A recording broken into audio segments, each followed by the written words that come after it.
Всем доброго дня. Good Сегодня afternoon, 25 everyone. мая Today is the 25th of May 2024, and we start the concluding seminar. The seminar gives us the focus. It's the conglomerate of energies, form, that is the foundation for studying the secret doctrine by Blavatsky and its systematization. This day has amazing nidanas, and as per tradition, this date coincides with nidanas with rays. What does it mean? It means that the energies have a unique ability to manifest, to act, to have their own movement, to weave the wings. What are wings? Wings are the thought, the way that we think. By our thoughts we can fly and we can fall, and human beings can fall, or rather can fly, without touching the thick sphere. When is it possible? It's possible when our thought is of the highest nature, when it has the energy that is accumulated by the thick point of the earth. This nerve that enables this flight above the ground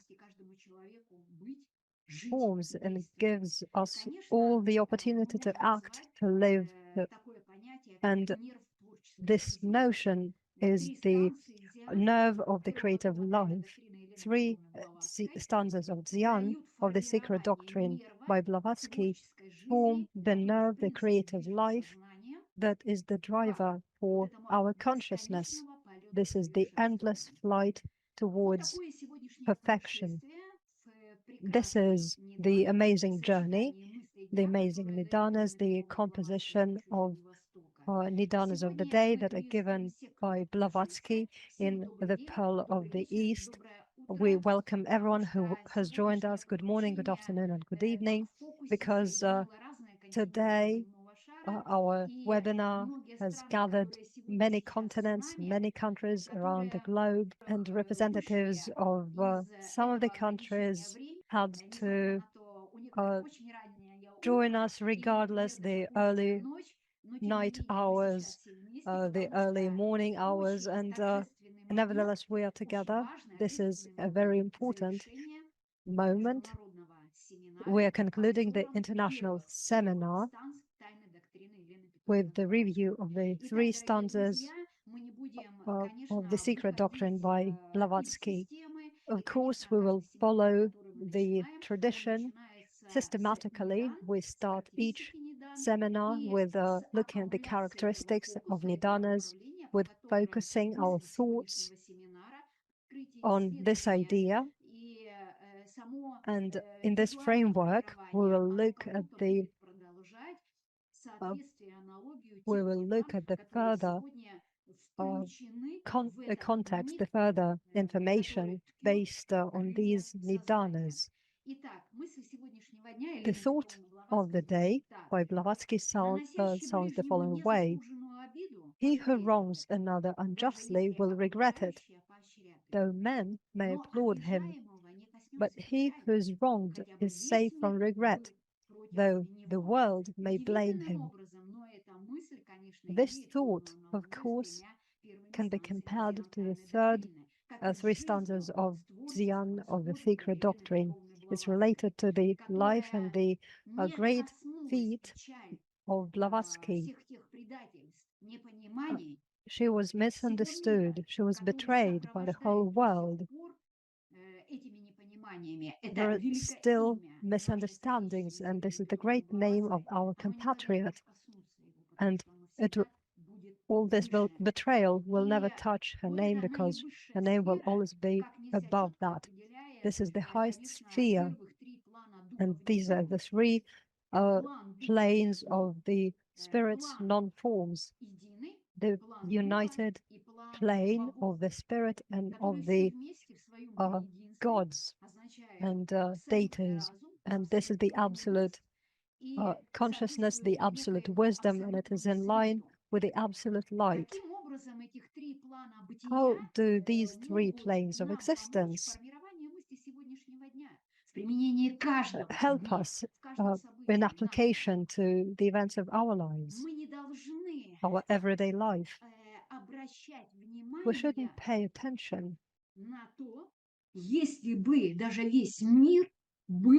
to such situations if the whole world can be against the truth. Because if we are within this truth, within this understanding of synthesis, this physical world, the world that can give tints and reflections to influence the consciousness, but in its absolute form, it cannot touch us if we are within these spheres. How can we stay within this line? How can we stay close and to start flying with these wings of consciousness, these wise wings, so that our heart and our soul wouldn't touch such energies, the energies of sorrow, the energies of understanding, of grudge. There is one condition. It's being pure, it's the perception of the higher forces, it's the trust, higher powers, the trust, and when it can be applied in life and we learn that during our whole life, only then we can be the forgerers of this shield. This shield protects us from the possible sorrows, negative events, grudges. We have woven our wings ourselves. We have become conscious. We have formed our thoughts ourselves. We are the forgerers of our shield, our heart, and we have made our heart perceptive, pure, assimilated by these energies, the perception of this periodicality. And that's how we became those who control our thoughts. And the thought of this day, just like all the achievements by Blavatsky that were included in the secret doctrine, correspond to this thought. Blavatsky controlled her thought, and she gave the paths, the possibilities, so that each of us would also be able to control our thoughts. Today's nidanas are perfect by their egregor, by their exploration, and they are the foundation of this completing webinar. The nidanas of the day are grouped by cycles. The largest cycle is the epoch of the blue monkey. The blue monkey is the nidana that symbolizes the greatest harmony of the thought and the beauty, or the movement according to its element. We can talk here about the endless movement of the thought, if it's harmonious, if it's beautiful. The blue monkey is one of the points of the triangle of spirit, age, epoch, year, month, dragon, mouse, and a monkey. These are three points of the triangle. This is the triangle of the spirit. We can apply it to the greater epoch to form, according to these three nidanas, the fall into the cross. What is the fall into the cross? It's the formation of the thought. If the triangle of the spirit of any cycle, the age, the year, the month, the day, corresponds to this fire, the fire of the thought, the cause of the thought. The form of this thought is reflected in the cross of life. Today, the Nidanas formed this day. There are 5 crosses of life. The crosses of wisdom have opened up the base of Kalachakra. The age is the age of the white dragon. It symbolizes the complete wisdom and movement of the consciousness. When the universal consciousness is completed in its potential form, this wisdom becomes absolutely pure, white. It doesn't have any tints. And the white dragon can soar without touching the thick world. The white dragon is the whole age, century, that is calling us to soar, to fly by our thought. The year, or rather, the month is the month of the yellow dragon. It's the nidana of the fire, and it's the connection of the external and the internal. And the white, the yellow dragon symbolizes this analogy of this divine wisdom, the divine consciousness, the divine manifestation in space. This is the great twofold nature.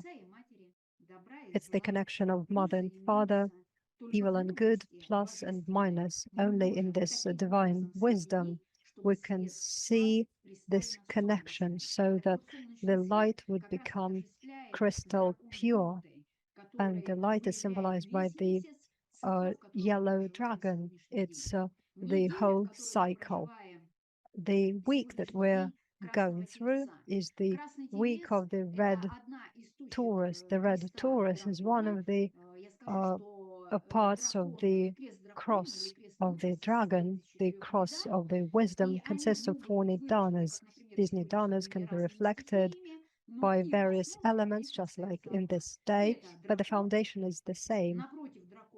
The dragon has the dog in front of it, and the first ray connects the dog and the dragon. It connects the opposites, the goat and the Taurus. Dragon is the wisdom, dog is the foundation of the individual thought, goat is love, and Taurus, or a bull, gives amazing force for the implementation and manifestation. We're living through the week of the red Taurus, the red bull. It opens up the 3rd sector of consciousness as the 3rd stanza of Dzyan. The potential force, power of this fire can implement in its movement the movement of the spirit. The red color is the spiritual energy, it's fire. The Nidana 11 that opens up the sector of consciousness, or stanza 3, consolidates the energy of fire in the power of its implementation. The day through which we are living today is the day of the yellow Taurus. You can see how Nidanas are copied. In other words, they are integrated in one point. The yellow Taurus is in the golden rashi of Kalachakra. Kalachakra is the central nidana of the spiritual cross, the blue dragon, the blue dog, the yellow Taurus, and the yellow goat. This is the face of Adam Kadmon. Eye of Dangma, that in its potentiality goes from the center and can see both energies upcoming and downcoming, and can connect them with the movement of light. These are incredible opportunities to start the motion.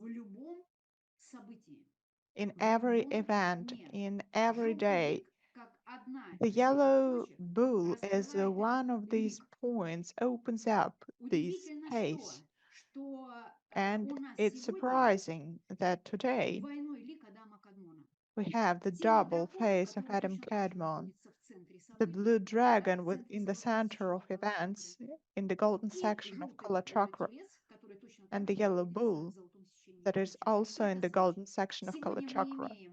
It means that today we have an opportunity to open the double face of Adam Kadmon. Where does it come from? Connected to these two Nidanas, Taurus and Dragon, that duplicate themselves and with their energies reinforce the cross and its motion.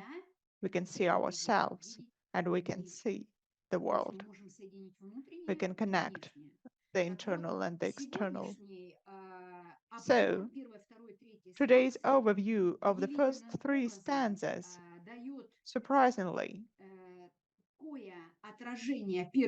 gives us the reflection of the first three stanzas in the cross of spirit that's repeated six times today, and the cross of wisdom is repeated 5 times in this open double view of Adam Kadmon. Today, we can see ourselves, each of us can see himself or herself, and see the world, the external and the internal world, simultaneously. This opportunity is given in this point of eternity probably only once, and it's today, the 25th of May, in this septenality of motion. By coincidence, we have this opportunity to see the double face of Adam Kadmon, to see ourselves and to connect the internal and the external world with this solar light, to give this motion or path to the forming thought, to the rational thought that's based on us making up wings for ourselves, weaving them, and also creating the shield for ourselves. So we're ready for the journey.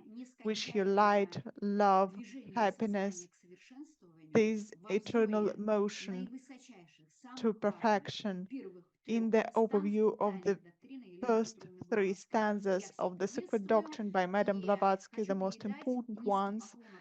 Welcome, and I would like to say hello from Mr. Yari today.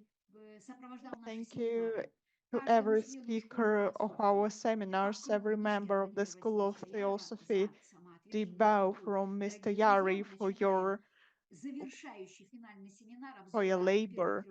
So we begin our seminar in the overview of the first three stanzas of the Secret Doctrine.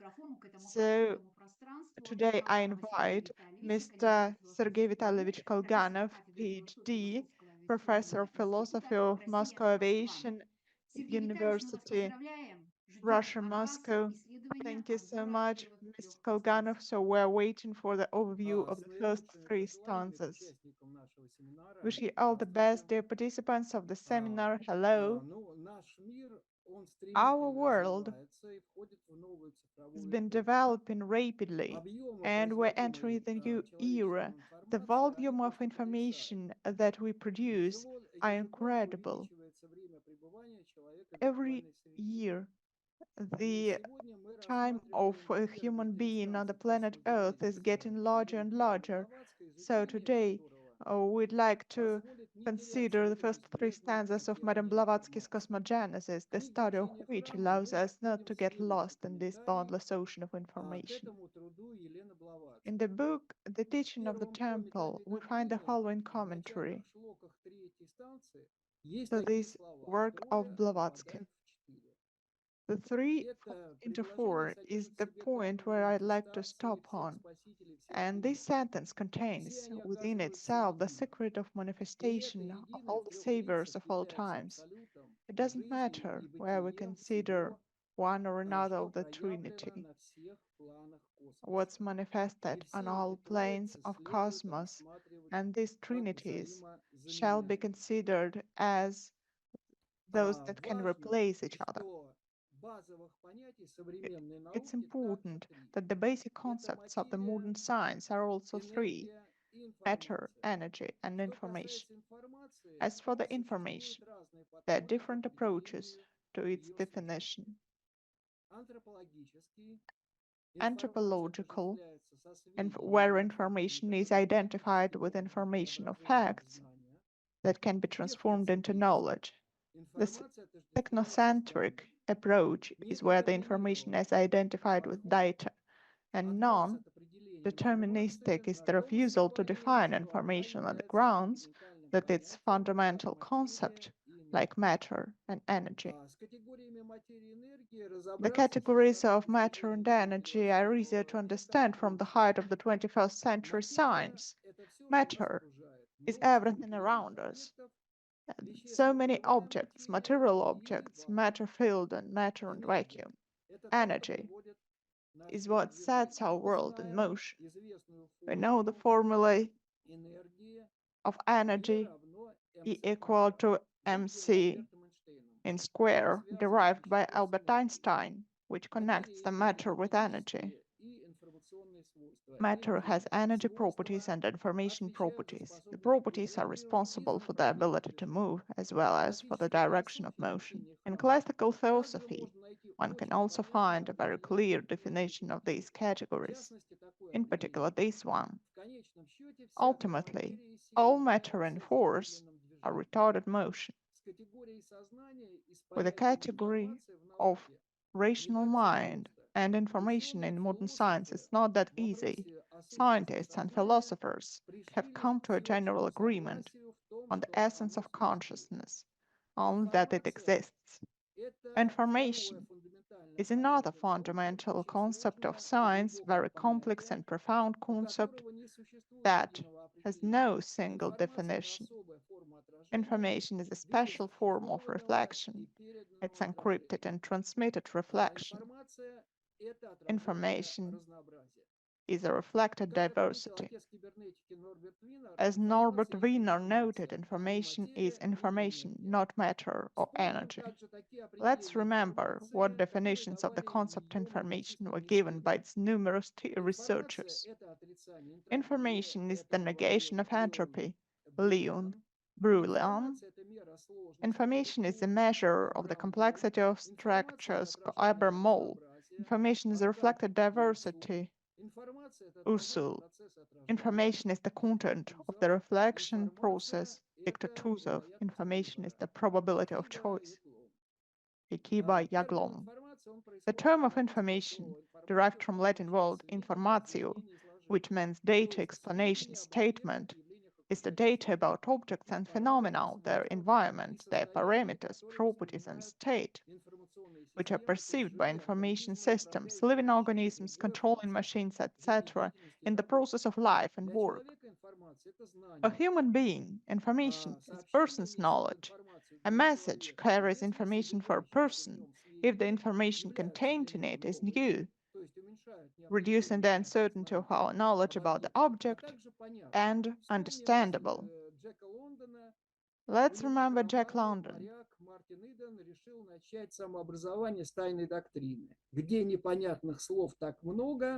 Where there's so many words we cannot understand, by remembering once, he couldn't remember the others, forgot it. And in our everyday life, information is usually understood as information that the person receives from surrounding nature. In science, information is details, data that increases the level of awareness and reduces the uncertainty of knowledge about the surrounding objects, processes, and phenomena. In physics, information is a measure of orderliness of system or the scale chaos order. It increases with the complexity and ordering of the system. In technology, information is messages transmitted in the form of signs and signals. In mathematics, it's a broader view of this concept, includes it in those pieces of information that man didn't receive but created himself by inference. Biologists refers to information as to data that a person stores in himself from the moment of birth until death. genetic code. In cybernetics, it's the part of a knowledge which is used for management, providing purposeful behavior of any system, or for the purpose of preservation, improvement, development of the system. Management is the set of actions carried out by a person or an automated device aimed at maintaining or improving the work of the controlled objects in accordance with the available program or functional algorithm for the purpose of management. The eighth one, information, as applied to information technologies, some sequence of symbolic designations, letters, numbers, coded graphical images, sounds, etc., carrying a semantic load and presented in the form of understandable to a computer. Filling signs and signals with meaning makes them symbols, and each new symbol is in such a sequence of symbols and increases the information volume of the message. Information can be disseminated in different ways as texts, light, sound signals, radio waves, odors, taste sensations, electrical and nerve impulses.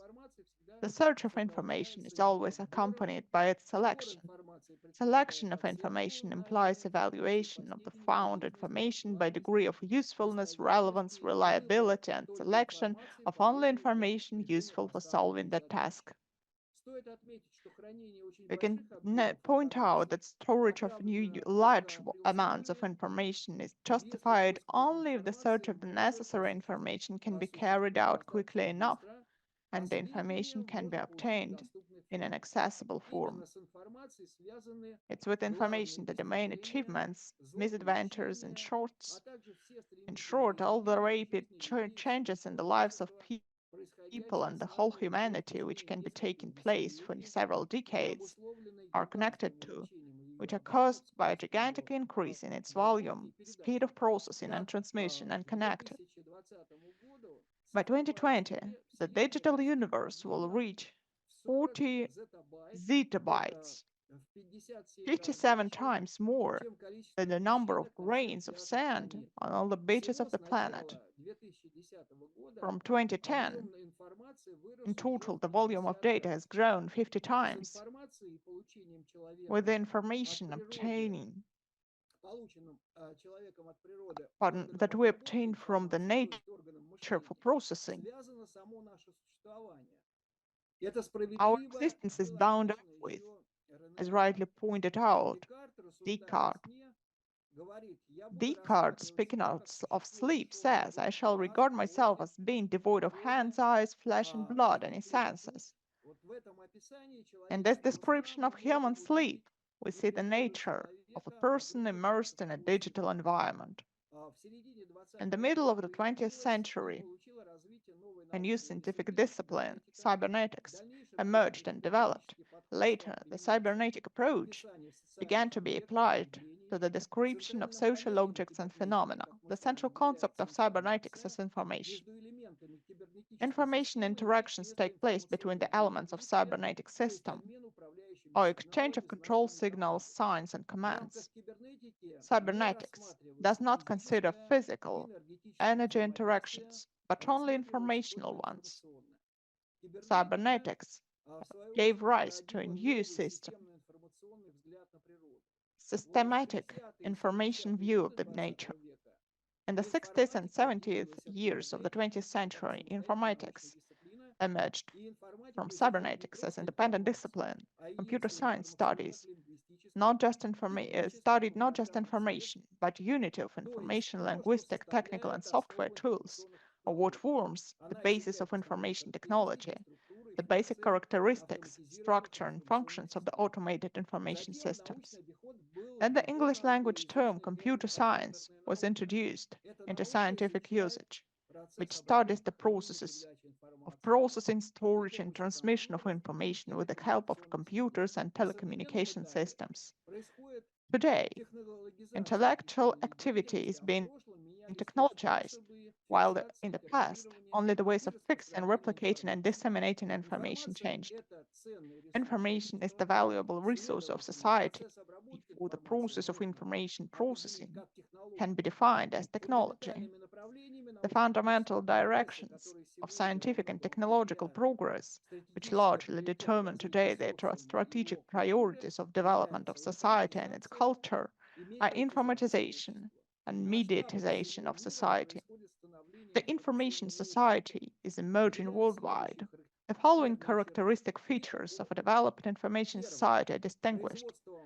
The production of energy and material products will be handled by machines, while human beings will process information. Secondly, in the sphere of education, a system of continuous education will be created. People will be able to study at home with the help of computer programs and telecommunications. Thirdly, information will be prioritized over other resources, and main form of development will be information economy.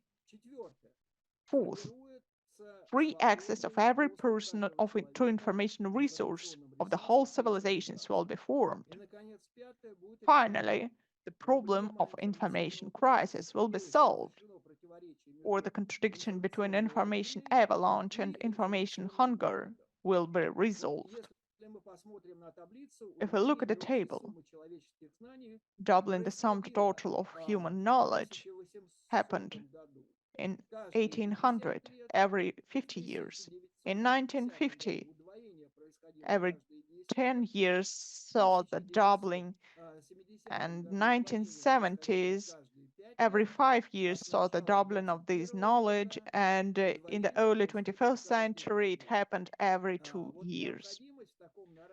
The need for this increase of information was made clear as early as ancient Greek thinker Anaximenes. Anaximenes, approximately 585 and 525 BC, he said, the wider the circle of our knowledge is, the greater its border, the greater is its border with unknown. Henceforth, the more you learn new things, the more obscure questions will arise for you. Also, the growth of information is associated with four properties of information. Information does not disappear when it's consumed, does not disappear when transmitted. It's impossible to transmit only part of information without changing its essence. Finally, it has a property of accumulation, or when it increases, its qualitative change occurs, which leads to the emergence of additional knowledge. At the same time, through the study of theosophical texts, a directly opposite trend is set. The most diverse information and theories are consistently integrated in the global synthetic knowledge, as there seems to be no limit to this process. If we reduce all this to definite terms, there is one great synthetic truth, which is consciously cognized when the student grasps the fundamentals of the philosophy of solidarity. This truth, however overwhelming and startling in its magnitude, is both literal and symbolic. When internalized, it ennobles and magnifies all things and creatures, great and small. It equates the freest, highest Godhead with the little ones and elevates the most despicable slave to it. The synthetic truth understands infinity and finitude as one and the same. That is the quote from the Teaching of the Temple.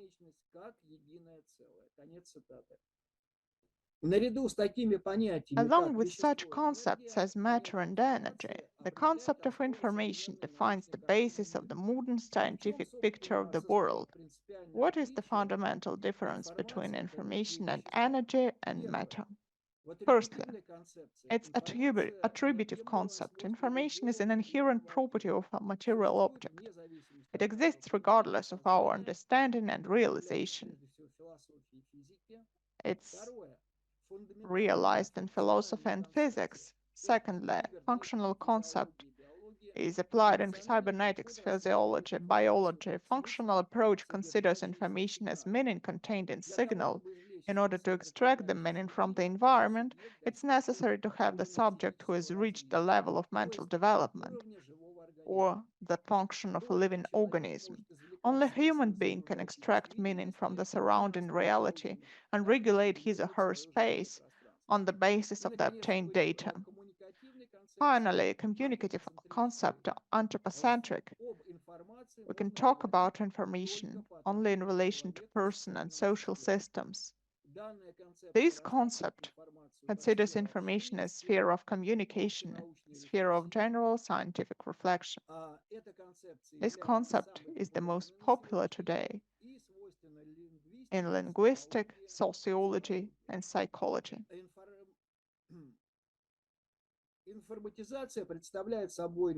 Informatization is a knowledge-intensive process that puts into practice developments in the field of artificial intelligence. Artificial intelligence, in fact, is a metaphor for the scientific direction, the purpose of which is to strengthen human intellectual activity with the help of technical devices, such as increasing muscle strength with the help of mechanisms and machines, helped man to become the strongest creature on the planet Earth. The initial goal of research in the field of artificial intelligence was not to replace man with a machine, but to imitate his thinking activity in order to transfer routine thinking functions to technical systems with the help of algorithmicization and formalization of separate fragments of the latter, and thus to expand the possibilities of man in the sphere of intellectual creativity. But where will the global strengthening of artificial intelligence lead us? Information technologies, being the basis of the process of informatization, play an important role not only and not so much in the transformation of knowledge, but also create a special virtual reality. The concept of virtual reality has a long and meaningful history connected with philosophy, art, physics, and finally, in the 20th century, with information technologies. The idea of virtual reality has formed a fundamentally new paradigm of thinking for modern European culture, which, according to Eco, in contrast to the classical simplicity of the Gutenberg civilization, offers a civilization of the image. The paradigm of theosophical understanding of reality in its final stages, on the contrary, suggests the departure of a fixed image of the universe, and the speed of changes in the way of life of people, as well as the avalanche of new information, contribute to it in every possible way. It's worth noting that some of the works included in the corpus of theosophical literature, which were written long before the information revolution, do not use the concept of information.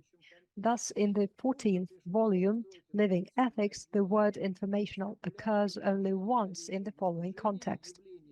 It's necessary to organize at schools information departments with popular presentation of the latest achievements. The phenomenon of speeding up the communication of information is very necessary because newspapers do not give the most important information. The new reality promotes a rejection of the traditional anthropocentric worldview through attempts to open up to any intrusion, to blur the boundaries between own and alien. We see a continuation of the general emancipation of Western society. Not only women, children, and the marginalized, but also the non-human must be given a voice. There is a growing interest in the reality as a departure from identifying oneself as a rational being. It's possible to symbolically abandon the body in search of non-human subjects or by changing it with the help of technology. In the information society, theories explaining the nature of the universe on the example of computer simulation are emerging. They suggest that the characteristics of such a universe may be similar to the way information is represented in computer models. The Russian prophet Berdyaev foresaw these circumstances. All the diseases of modern civilization are caused by the discrepancy between the human soul organization inherited from other times and the new technical, mechanical reality from which he cannot go anywhere. The human soul cannot withstand the speed that modern civilization demands of it. The end of quotation. The main danger of the co-evolution of natural human intelligence with the AI is the possible loss of man as a person, the loss of society's spirituality, since the spirit, human soul, and free will cannot be created artificially. The human being should stand above technologies and not turn himself into their object, and the information society should be initially oriented towards transformation into a spiritual society. Thank you for your attention.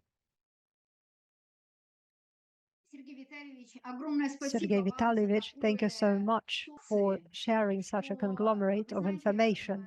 You know, it makes me think that in this seemingly lack of correspondence, the new symbol increases the information, as you said. There is the growth of information. What does it depend on? The volume, the speed, and the transmission. And only a human being, a living human being, can perceive it. And you were able to connect this thought with the theosophical knowledge, with the knowledge that is given in Agni Yoga about the highest spiritual knowledge that was given to the humanity for many centuries ahead. Only human beings have this live perception.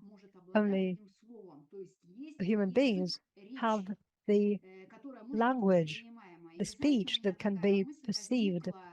And you know, it just occurred to me when you presented the analysis of this material. And thank you so much once again for presenting this synthetic volume of information. And it seemed as if we were all in the center of this information. Thank you so much.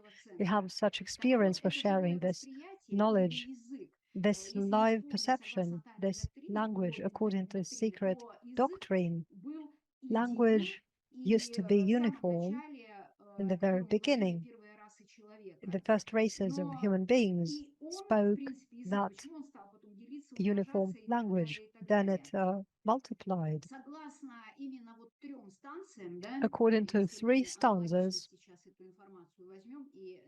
if we compare this information with what you have said, language has 5 divisions, only 4 of them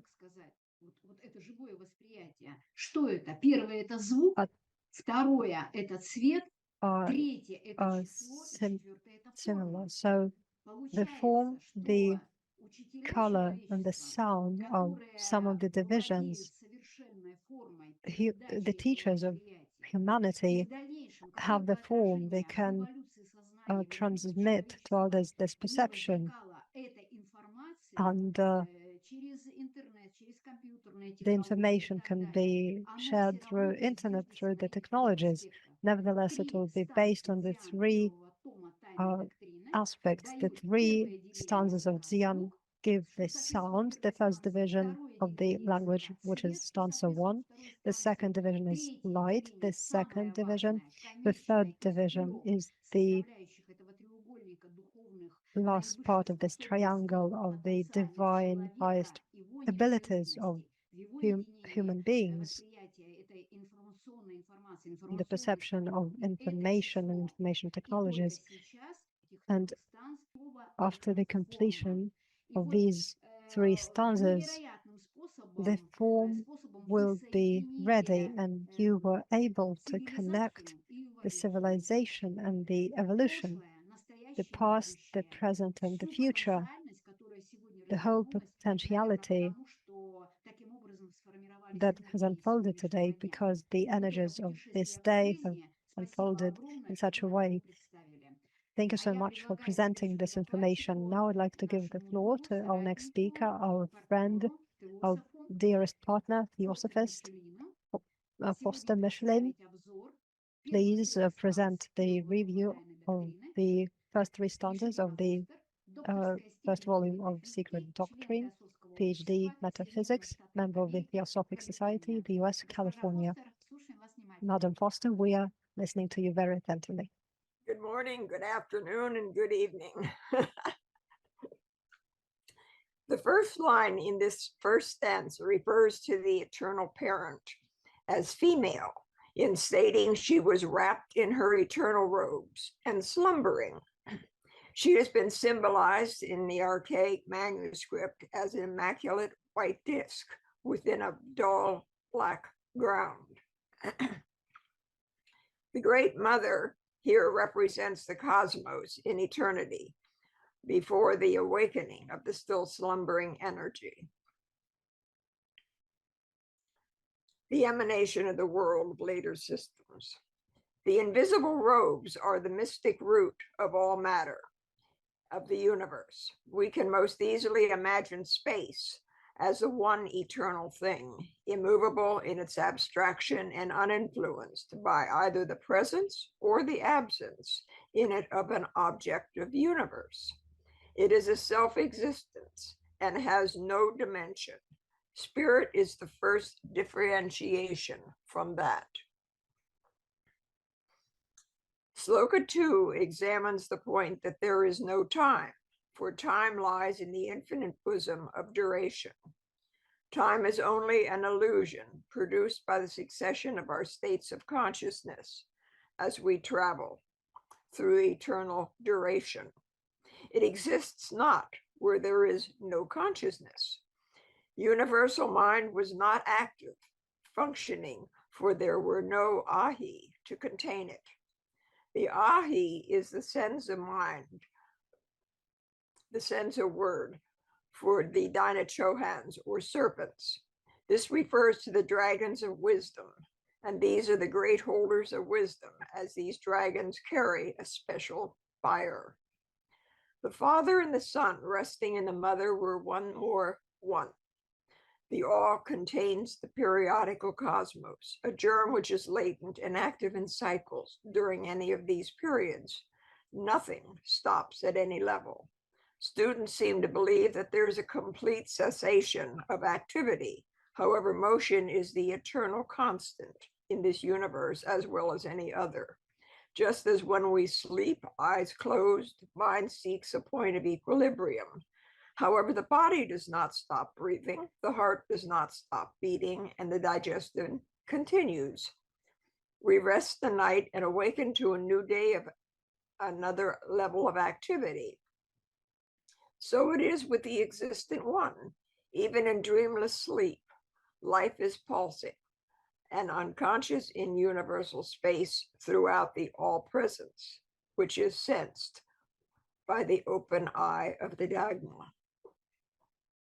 All that we can picture are things, tangible at some level of perception, be it physical, emotional, or mental in its attributes. Even now, the thing we are picturing is a concept. These slokas in stanza 1 are things, state that there are no things to be touched or contacted, thought about, or sensed. Nothing was to be seen.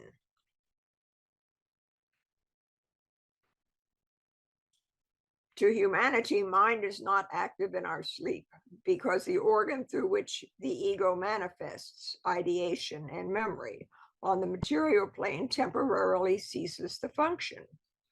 Universal mind requires a vehicle through which to function that is appropriate to the plane upon which it wishes to function. The hierarchy of spiritual beings through which universal mind comes into action is as a host.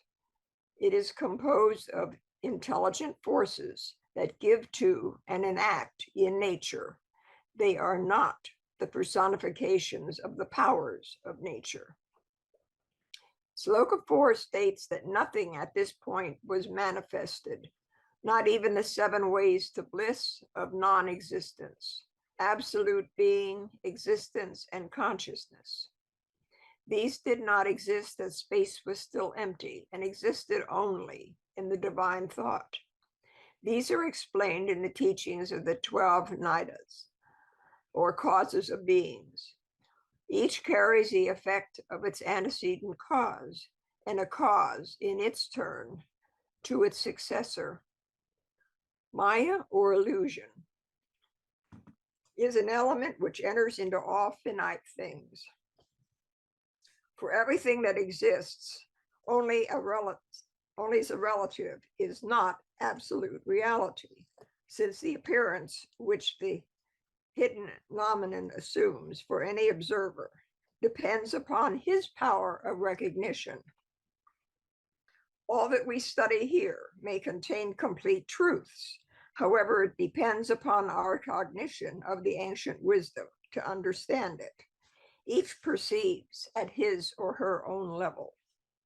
Sloka 5 quotes an old Eastern proverb: darkness is mother, father, father, mother. Light is their son. Darkness is the eternal matrix from which the sources of light appear and disappear. On this plane, they are interchangeable. They are both phenomenon of the same nomenon. If there is no eye to see or perceive them, they are non-existent. Father, mother are the root principles, the opposite poles that manifestation in all things on this plane of the cosmos. This is the great wheel on which the sun makes his pilgrimage. This wheel is an allegory for our world and globe. At this point in the slokas, the previous objective universe has dissolved into its one primal and eternal cause, that is to say, held in solution in space, to differentiate again and crystallize out anew at the following Manvantaric dawn. A new day be with us. Sloka 6 speaks of the cessation of the seven sublime lords, the Dynachohans, of their equivalent angelic signatures, and the seven truths. Parnishpana is the period of repose in which all existences at the close of their period of activity, or Maha Avantara, rest in the absolute perfection of their balance. It is absolute all in a relative sense, as it must give room to a still further absolute perfection, according to a higher standard of excellence in the following period of activity. The perfect flower must cease in order that it can mature into the perfect fruit. The teachings, as we understand them, are eventually flowing spirals of perfection. We see them as past, present, and future in tense. The great ones do not, as it is a limitation for them. In stating that which is and yet is not, the great breath itself is meant. Motion is one of the three aspects of the absolute, the other two being abstract space and duration. From these come the progressive development of everything, worlds as well as atoms. Our universe is only one of an infinite number of universes, all of them sons of necessity, because they are as links in the great cosmic chain of universes. Sloka 7 shows that there is a desire for sentient life, and it shows itself in everything from the atom to a sun. This is a reflection of the divine thought propelled into objective existence, and it becomes a law that the universe should exist. That which we firmly state as being non-existent is existent to the next step up of the universal unfoldment. We are dealing here with divinity of thought, not the common ideas of man. Sloka 8 speaks of the ideal spirit of cause. This is an allegorical allusion to the prabandhana yaya of the place, or rather plane, whence emerges the origin and into which the resolution of all things goes. This is different from the mother of the world. It translates more to Karana, or cause. In its secondary stage, it is Svabhat of the Buddhist. Sloka 9 takes up the question of the two terms, alaya and Paramartha. Alaya is literally the soul of the world, or anima mundi. In the esoteric parlors, it periodically changes its nature. Many schools of thought revolve around the concepts of meaning pertaining to absolute truth and relative truth, as on our plane. Truth seems to be relative to the plane upon which it is founded. As the highest Dynachohan, however, can but bow in ignorance before the awful mystery of the absolute being. Esoteric philosophy teaches that everything lives and is conscious, but not all of that life and consciousness are similar to those of human or even animal beings. The concept of universal life is slowly again being brought forth to the minds of today. Stanza 2, Sloka 1 refers to the builders, the luminous sons of the Manvantaric dawn, as the real creators of the universe. Students must remember that our secret doctrine deals only with this planetary system. There are countless others in the universe. It states that the root of the world, the Deva Matre, and the Sabbahat, rested in the bliss of non-being. This seems to reiterate the thought that Adi, mother of the gods, or cosmic space, in primal form is fire, a primal essence of fire with which no human is familiar. The 7 eternities seem to apply to both the Mahakalpa as well as to the solar pralaya and subsequent resurrection of our planetary system onto a higher plane. There is a great difference between conscious and unconscious being. Here is where the student, on his or her road toward adaptship, walks the road with mind clear and undarkened by personality, and an assimilation of merit of manifold existences devoted to the being in its collectivity. Sloka 2 promotes the idea that things can cease to exist and still be. This is fundamental one in the Eastern psychology. In Western technology, one could ask, does hydrogen and oxygen cease when they combine into H2O or water? I would believe that there's a greater concept lying behind this question that is applicable to our brief discussion here today. The breath of the one existence in our modern technology and terminology is motion, the one elemental element or element containing vehicle is space, dimensionless in every sense, coexistence with duration. All are primordial, indestructible, and absolute, perpetual motion. Brahma is held to be the only instrumental one who accomplished the creation, not the ideal cause. The eternal breath knows not itself, as it is infinite and cannot comprehend, nor has it any relation to the finite. Consciousness implies limitations and qualifications, something to be conscious of and someone to be conscious of it. To humanity, however, darkness shrouds an absolute consciousness, which lies far beyond our meager faculties to remember or to contemplate. Sloka 3 reminds us that there is a certain rhythm and timing to pralaya. From the ever darkness flashes the effulgent light of life into the germ, represented by movement within matter in its abstract sense. A spark can be sparked from any point in space, for it exists in the center of every atom. The lotus flower is exemplary of the life of man and the cosmos. Sloka 4 speaks of the heart of primordial substance.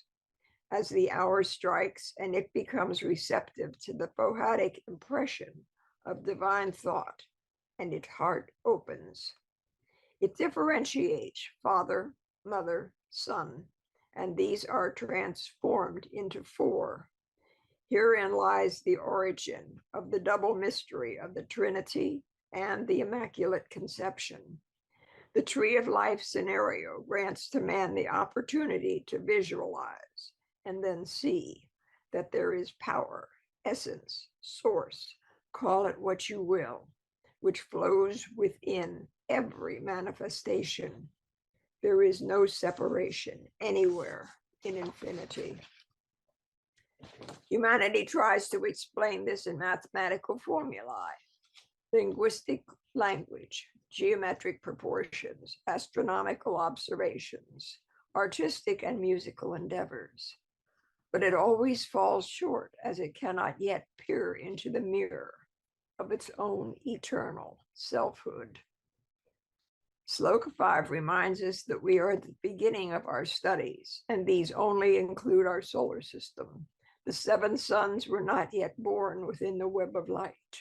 Malaprakti is the body of the soul, and that which ether would be to Akasha.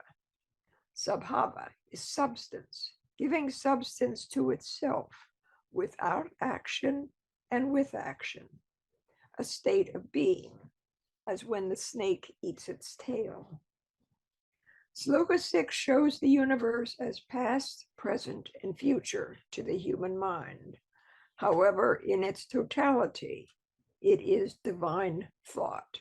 It is Sat, the absolute being, with the past and the future crystallized in an eternal present, which is thought itself, reflected in a secondary or manifested cause. Stanza 3, Sloka 1, centers on the last vibration of the 7th eternity and gives us a taste of a bounded time within unconditionally eternal and universal duration. This is foreordained, occurring in the virtue of eternal and changeless law of the periods of activity and rest. The swelling of the mother speaks to the development of limitless subjectivity into as limitless objectivity, a change of condition.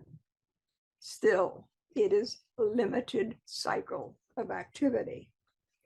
Sloka 2 tells of the vibration moving over the water, the base and the source of material existence, the female principle latent in spirit and matter.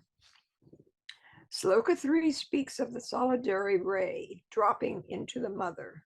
The divine thought or intelligence impregnates chaos. We are speaking here in metaphysical abstractions, just as the fecundation of an egg takes place before it's dropped. The eternal ray shoots through the eternal virgin egg, causing it to thrill and drop the non-eternal periodical germ, which later in this symbolism becomes the mundane egg containing the promise and potency of the universe. Sloka 4 reminds us that the use of geometric forms and the frequent allusions to figures in all ancient scriptures requires proper explanations. Science suggests to us that the infinitude of numbers is a fact proven to the mind, but of which no proof can be physically given. Balzac states, quote, "God is a number endowed with motion, which is felt but not demonstrated. As unity, it begins the numbers, with which it has nothing in common. The existence of the number depends upon unity, which without a single number begins them all," unquote.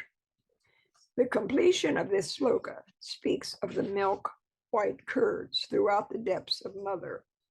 As this entire commentary is based upon our solar system, the easy answer would be the Milky Way from our astronomical viewpoint. However, other references to, quote, 14 precious things, the churning of the ocean of milk, the first age, and the deluge are not for our knowledge here, as they are to the fourth initiation. Sloka 5 brings us the word Oiao, which is rendered Father, Mother of the Gods. In the commentaries, the 6 in 1, or the secondary root from which all proceeds. This mystical word of sounding can only properly be intoned by a trained initiate. It refers to the non-separateness of all that lives and has its being, whether it is active or passive in state. It is the rootless root of all. Sloka 6 restates that an essence of darkness is absolute light. Darkness is taken as the appropriate allegorical representation of the condition of the universal pralaya, or the term of absolute rest, or non-being, as it appears to our finite minds.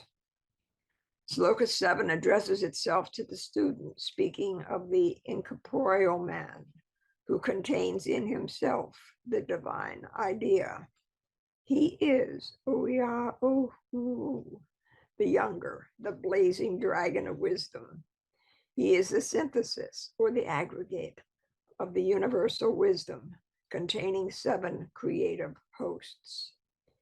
He is light and mind, far older than a human principle.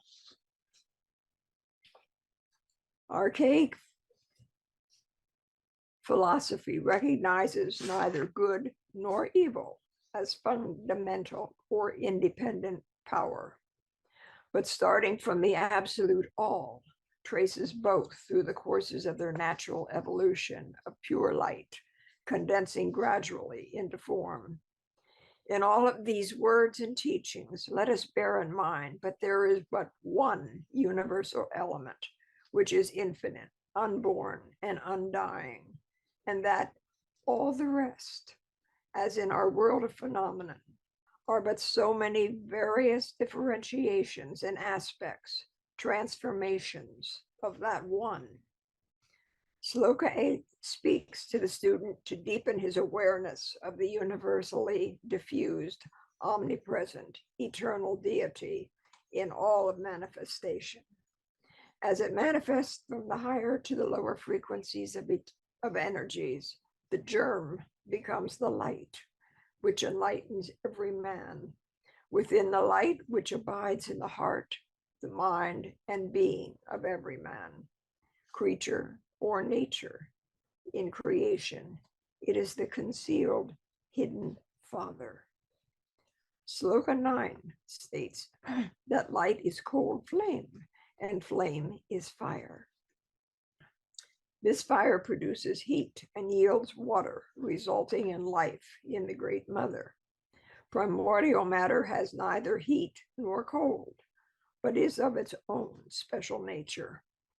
All manifestation proceeds from Hyal, which is a radiant version of the cold virgin, and when awakened, it is the mother. It is a cold mist, a quote, cool radiance, colorless, formless, tasteless, and devoid of every quality and aspect, unquote. It is from this, by the action of Fohad, all things are created. Sloka 10 brings to mind that the entire garment of creation is woven upon the great loom of the cosmos by the hand of one whom no being can fathom. It is spun out of the two substances made in one, as a net or a web woven by a spider from its own substance and essence. It is here we are seen, and we eventually see the one. Sloka 11 explains that this web expands when the breath of fire mist, the Father, is upon it, and contracts when the root of matter, the mother, cools it, and the elements disassociate and scatter to the mother's bosom. Here we see the breathing web. It is perpetual motion of infinity displayed. There is more scientific research required to explain the internal and external heat of each atom, latent or active in this breath. Sloka 12 tells us, Fohat hardens the atoms by infusing energy into them. He scatters himself while scattering these atoms of matter.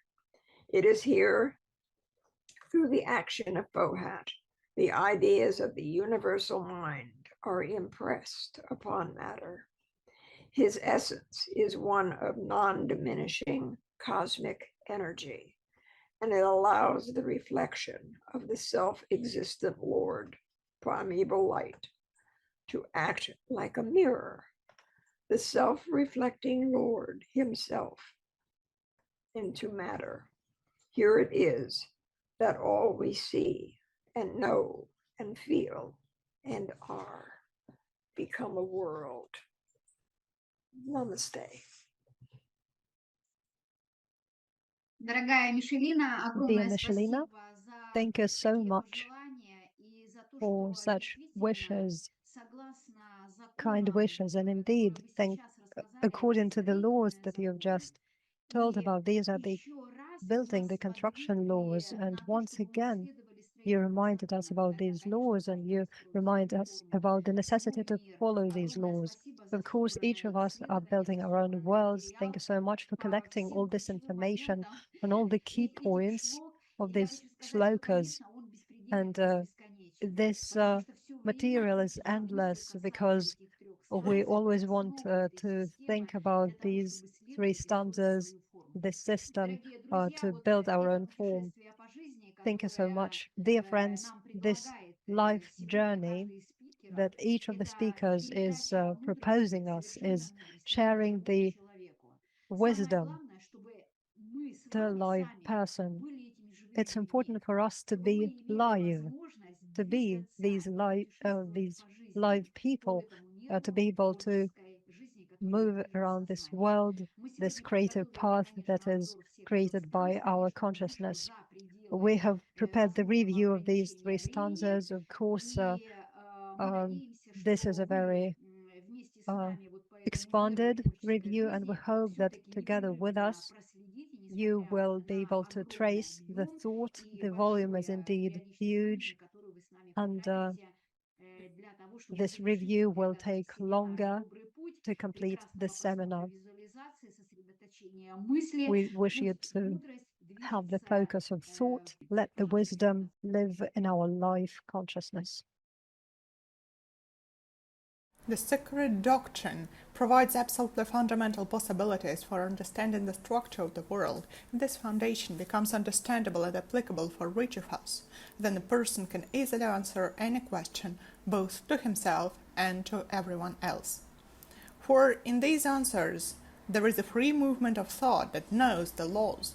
For as soon as the general or unified law is understood and accepted, then it begins to act in the life of each day, acting precisely as an individual manifestation. So the consciousness has become the bearer of this law. The deepest symbolism is embedded in every word of the Dzyan stanzas. In order for this symbolism to become understandable and applicable for life, it's necessary to reveal the symbols. How are they revealed? To begin with, their acceptance, trust, and penetration is what opens them up. Then there is admiration for this beauty and great harmony. This is how freedom appears. The mind becomes plastic and active, and the heart becomes the source of inspiration that guides to knowledge. The penetration and interaction for all the diversity that opens up in the world of symbolism must certainly find ways to act and apply. The purer the motives, the purer the consciousness, the greater the penetration and connection of diversity into a single state. So we'll always find joy in every moment of a grey weekday. The plasticity of consciousness gives this quality. Find joy and inspiration in any event. The reason is trust.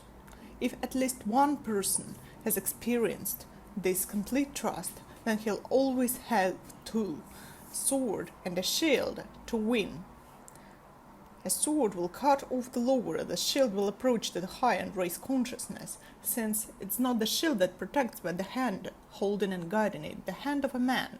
Any facet of the opening symbolism in an instant changes the entire structure of human bodies, reuniting them into a single state of harmony of the world. In this state there is no limits. It leads to infinity. This is the effect of opening symbolism. We'll try to draw correspondence between the non-form and form, the unspoken and what a person can hear, see, and understand. This understanding transforms, that it becomes new. New understanding is the assimilation of new elements. Stanza 1, 9th slokas, the symbol of spirit. Stanza 1, formation of the cause of sound or silence. How the formation process took place. Sloka 1. Veils are described in the stanzas, in description of what was not there, but as soon as it was manifested, Manvantara began. Veil 1. Everything begins when time begins, Manvantara, eternity, which is already estimated, and differentiation begins. Veil 2. Ahi. When time appears, there is hierarchy of beings, who are the vehicles of the divine forces, breath of life, inhale and exhale. Veil 3, universal mind, principle 3, Mahad, the highest manas. First, there are Ahi, vehicles that are ready to accommodate the universal mind, and there is only then that the universal mind emerges. Veil 4, the 7 ways to end suffering. Veil 4 is the shape. The first 3, time, Ahi, and mind, fall into the 4th state, and there is 7-fold what, and the direction of path is to bliss, that is, path marked out by the higher powers before the causes of suffering appear. This path is given as the highest thing given to the highest. It's denoted the entire hierarchy.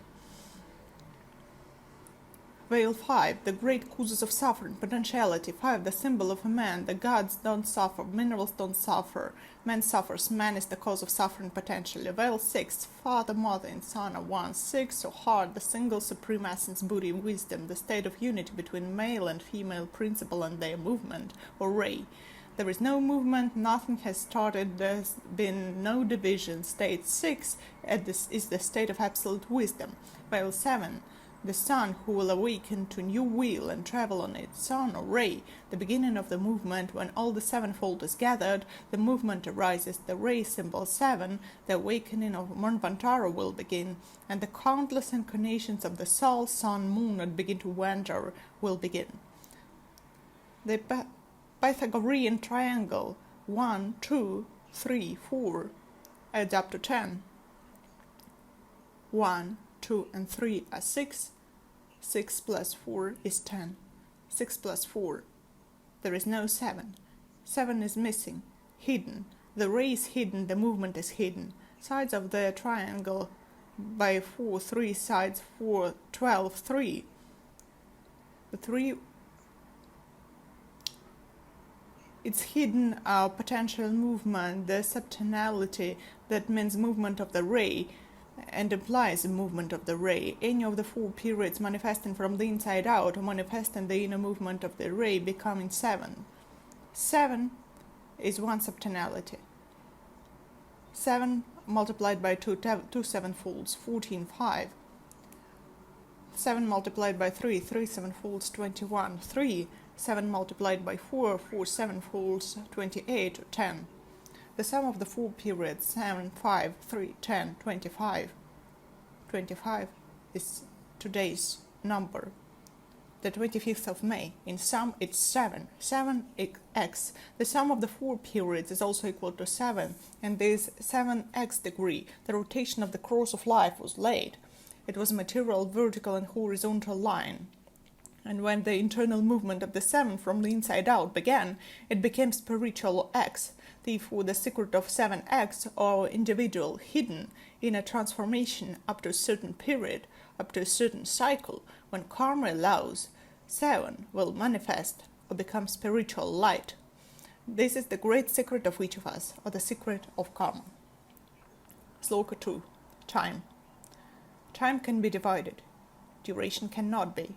Something must exist within the time and space, and something must go beyond time and space. What should exist inside time and space? It's Mahad, that slumbers until a certain cycle. What goes beyond time and space? The mind. and the cycle comes and time begins. So Mahat or mind determines consciousness and time, which is not yet there, but there is only the duration in which it slumbers and remains in a state of rest. Sloka 3, Ahi, or breathing. Inhalation and exhalation. Ah is inhalation from the outside to the inside, goes to the point. Ah, the universe has shrunk. Then there is a pause where everything is going to a plane of archetypes, and from plane of archetypes beginning the second part of He, exhalation.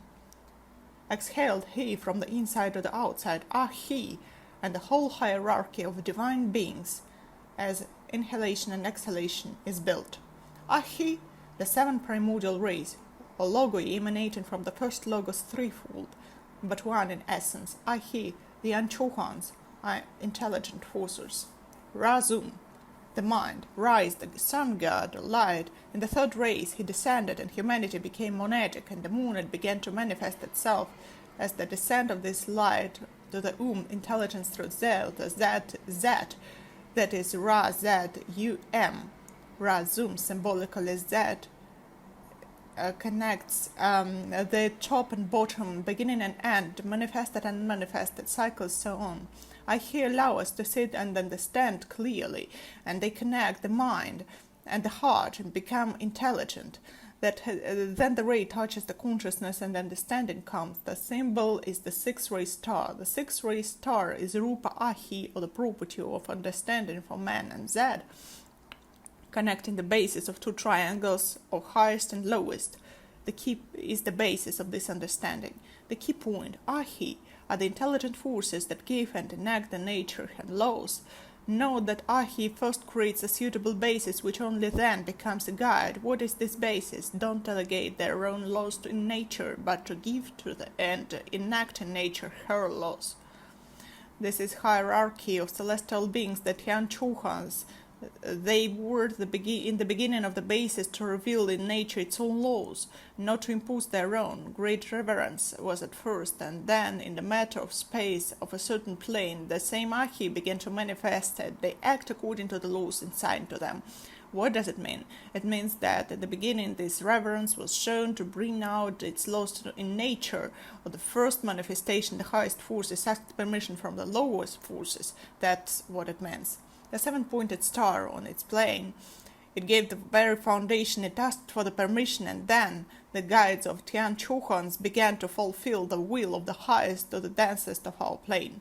Mahat is the great Manvantarian principle of mind.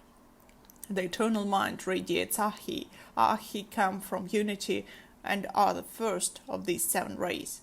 A single white ray is then 3, 7, and these seven primary colors are differentiated indefinitely.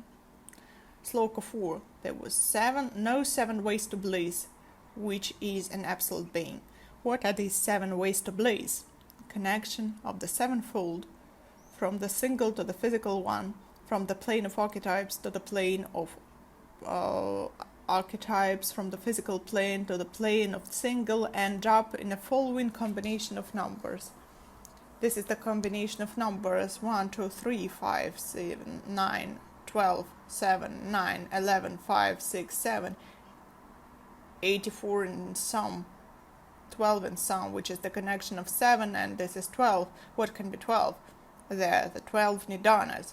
If the nidanas are powers, then any power is a transition from one state to another. It connects, expands, and pushes to at the highest point of the arc into another state. What does it mean, connects? It connects the opposite. What does it mean to expand it? It merges with the unity. What does it mean to push out? It stimulates a new transition by connecting the two opposites, the two forces, centrifugal and centripetal. And then the balance is there. When is balance there? There is no reason to suffering, because there is no one to interfere this balance. These are the clashes of nidanas: anger, malice, lying, ignorance, etc. Nidanas are the moral factors generated by illusion. The feeling of separateness lies at the core of any evil, that is suffering. Suffering is gathered at the physical plane. The cause of this suffering is the material and formative plane. The end of suffering is the plane of mind and creativity. As the spirit of man is connected to the universal spirit, the destruction of causes of being and the approach to the great truth is the plane of archetypes. The plane of spirit is the triangle in the circle, that is the great truth, where the illusion of paranirvana disappears through the plane of prototypes, appearing to the plane of spirit, is beyond forms. The sum of nidanas is based on 4 truths. Sum or combination of the sum of 12 nidanas is in the sum of 3. 4 truths plus 3 is 7. This is the 7 ways to bliss. The sum of nidanas 3 is based on 4 truths, which is equal to 7 ways to bliss, which did not exist. There was no reason for suffering yet, no 7 ways, nor 4 planes, no differentiation or reflection, illusions, there was no separation, and all was still in unity. There was no dissection of matter and spirit. The eternal spirit remains in inviolable integrity in all worlds and in its own, for it's present there and it's absent where it's present. Sloka 5. Father, Mother and Son are the 3 unmanifested logoi. The 3 logoi. First one is the unmanifested Father. The second one is the semi-manifested Mother. That is the secret of semi-manifested Mother. It will be manifested only when the Son or the universe appears. And the third one, the universe or the Son, once again united during the periodic pralaya, they merged into a single unmanifested entity, dissolved in each other.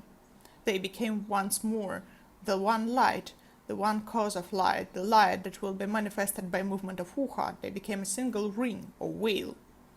The wheel is a symbol of the expression of the world or sphere. The great wheel is the completed period of our cycle of being of Mahakalpa, or the complete revolution of our special chain of 7 globes and spheres from the beginning of the end. The wheel is a symbol of time. Involution is the unfolding, growth and development of life. Evolution is the collapse of life forms.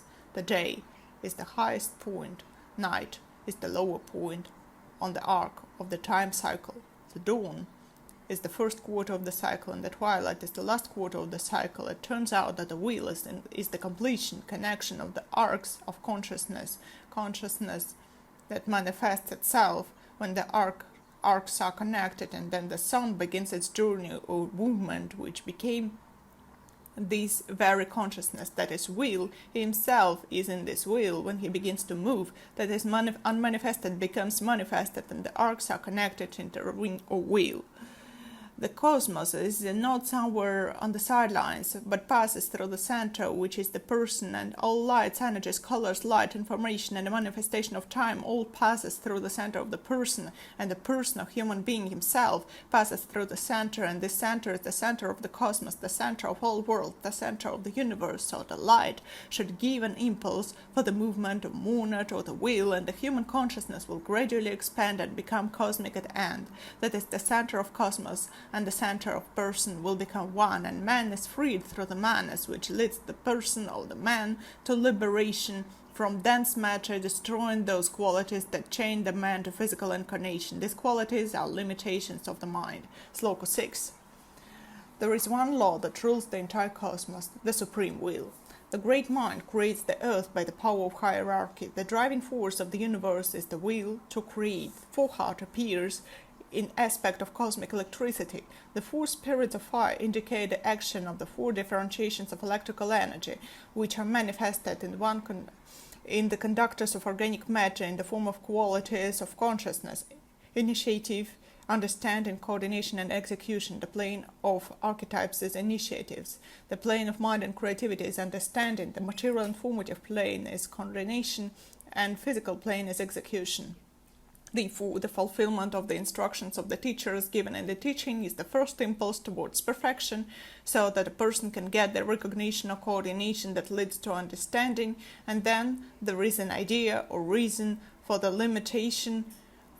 for the initiation or motivational impulse of the mind to create. Sloka 7.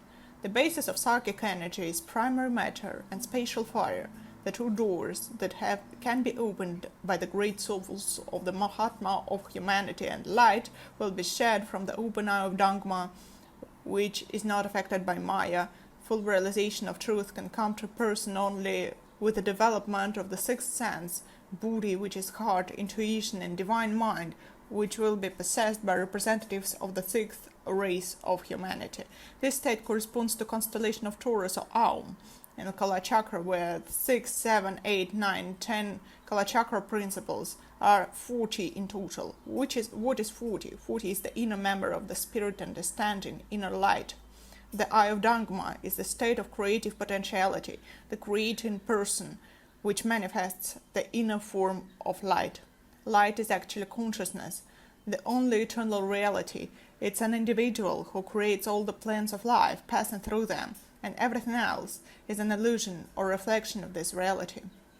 When a person becomes a creator, he becomes conscious and manifests his individuality. Then he comes out of the reflection of reality from illusion and approaches the truth or eternal reality, on which no Maya has any influence, because the light has become a single being, or the seventh. Sloka 8.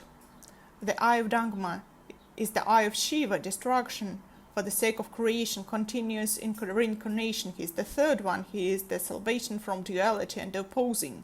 The eye of Dharma does not see, but it senses. And if there was no physical plane yet, like a person was not, the Dharma is nothing to sense, and he has not yet opened his eye. From the plane of unmanifested to the physical plane, there are 7 states of mind. Each of the 7 states is a special part of the mind that comes into interaction on another plane of being. Dreamless sleep is a gap that seems to be the state is not held by memory of the waking state.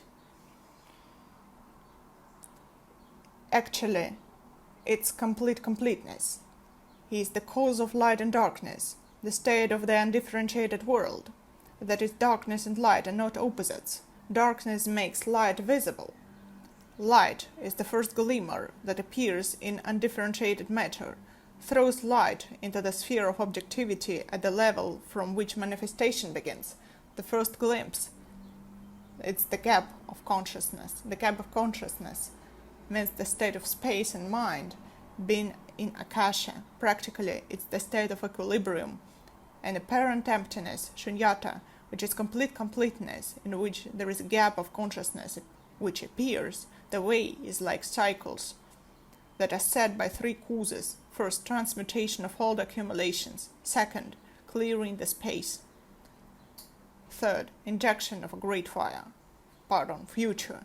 The third state of the third cycle is the injection of the great future. This is akasha, the state of completeness, until the moment when this injection of the great future begins to manifest, and every vibration, thought, will be imprinted in akasha, which keeps off the memory of the spirit. The center of the solar plexus gives balance to all bodies. Interwearing of all centers and all bodies is compared to spiral rings that get united in the center of solar plexus. Rotation of the solar plexus center is ejection of psychic energy. The radiations of the solar plexus pass through all centers, and rotating the rays pierce all the centers, giving nutrition and unification with the fire energy. The pure white ray of the divine sun was shining through the newly opened doors and was not refracted, falling apart. When there is no falling apart, no refraction, there is shunyata, state of transcendental wisdom of the mind. Balance arises, karma disappears, the highest speed of sound arises, which finally becomes the cause of sound. Then the eye of Dharma can be opened from the plane of prototypes, where akasha reigns. The light of consciousness does not merge with anything and does not connect, but penetrates everything by itself, releasing fire. Love leads the mind to the great gate of learning, where we see direct and credible knowledge with no reasoning or dissolve included. Love leads us to knowledge, and knowledge is open there. There is no discourse. By the force of love, prana makes the way easy and shining, defining the movements on the way as beamy and fast towards opening the eye of Dharma. Sloka 9. The one-syllabled, the one, unmanifested logos, the three-syllabled, the second, manifested logos, the seven-syllabled, the triangle concreting into the quaternary or tetragrammaton, at the rays of the letter on the material plane. Mahat, or universal mind, thought cognition, before manifesting as Brahma or Shiva, is revealed as Vishnu. Therefore, it is as Logos in several aspects. Mahat is the lord of the primary creation.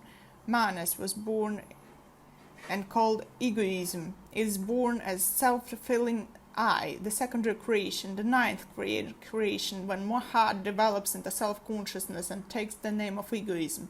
Mahat in man is Manas, actually becoming the self. But as long as Mahat is in equilibrium, there is no creation in equilibrium. Or in Alaya center, Alaya is the three states, spirit, soul and body unity. The point, the cross at the plane of archetypes means Christ, the light, the beginning, the new cycle, the beginning of the journey start when merging of Alaya gives this force of moving into another plane and Laya appears.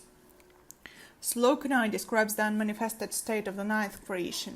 The ninth creation is the three threefold forces, 3 multiplied by 3 is 9, in the single state, which are ready to give an impetus and start a new cycle or new movement. What is 9? It's inside, there is 7 hidden planes of being, and the 2 in the external space, they are the 2 alaya and anupadaka, in which the 2 forces keep the septimity, and when the cycle comes, they will become a form of movement. So where was Dangma when the alaya of the universe was in Paramatma and the great wheel was Anupapadaka? Dangma was in the place where there were the builders, or in the subtlety of the unmanifested ninth creation of the universe. Stanza 1, formation of the cause of sound or silence. The reason of the sound, the cause of sound, is the future ethereal aura. Stanza 1 begins to collect this potential space. There was not yet a breath, yet the breath, inhalation and exhalation stopped. There was no vibration to the lives or atoms that make it up. Lie centers of various levels passing from one manvantara to another. A creator is being created who will breathe into us life, from whose cell we originated. As long as there is no plane to convey the trajectory of the sound, it's impossible. But it's possible to create a projection. All of us, being forms, have the ability to recognize the first sound. Stanza 1 is now a projection of the first sound is created. Stanza 2, 6 slokas, symbol of matter, or mother. Sloka 1.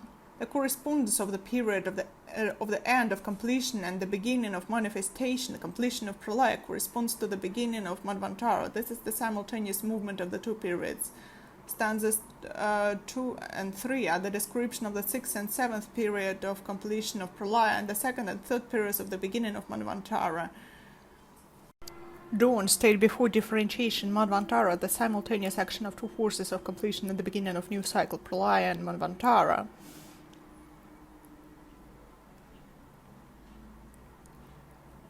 Merged into a single evolutionary state of potentiality of action. Therefore, there is no complete pralaya, there is only partial pralaya, since evolution never stops. Therefore, a cycle in a cycle is a gradual dissolution and the beginning of new one. The second stanza tells us about the first impulse of differentiation of the space of absoluteness, which will lead to the appearance of the fifth of the planes of being, the plane of mind and creativity. The second logos and the creator, the 7-ray star, the builders, Devamatri, the root of the world, and Swabhavat, the essence of potentiality. They rested in the bliss of non-being, the state of nirvana, the plane of archetypes. So, when the unity of the 3 is accomplished, then each of the 3 is reflected in 2, and each of the 2 manifests itself in every third and constitutes one within, the phenomenon of its genius. First, Swabhavat, spirit and essence of substance. Second, the root of the world, Devamatri. Third, radiant sons, builders, creators of forms, of non-forms, the Ahi, or Paranishpana. When the 3 merge into a single state of space, this is the triple key. The triple key to removing Maya's shackling embrace. The great 3-sided key, if in the hands of a genuine disciple, then the power to unlock this wonderful door consisting of many parts united in great synthesis, what we call life. This is the threefold evolution of matter, substance and soul, developing in parallel simultaneously and yet completely independently. The triad of matter, substance and soul will certainly manifest and reveal the mystery of action, whatever it may be. Matter, substance and soul are the same as matter, force and consciousness. The three keys by Madame Rarich, the three great keys, are stored not on other planets, not in the star worlds, but in oneself. The names are love, beauty, and knowledge. Love is the power that rules the world.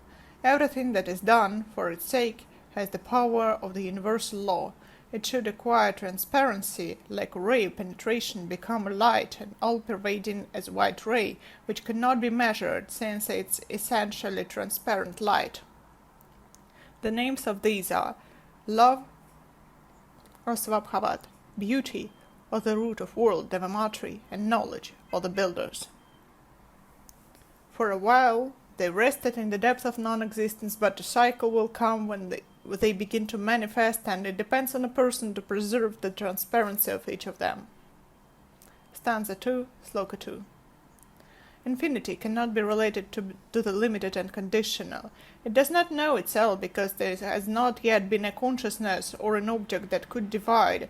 This one continuous and manifested breath into in-breath and out-breath manifested to divide infinity. The three key points. Infinite duration coexists with space and primordial indestructible matter.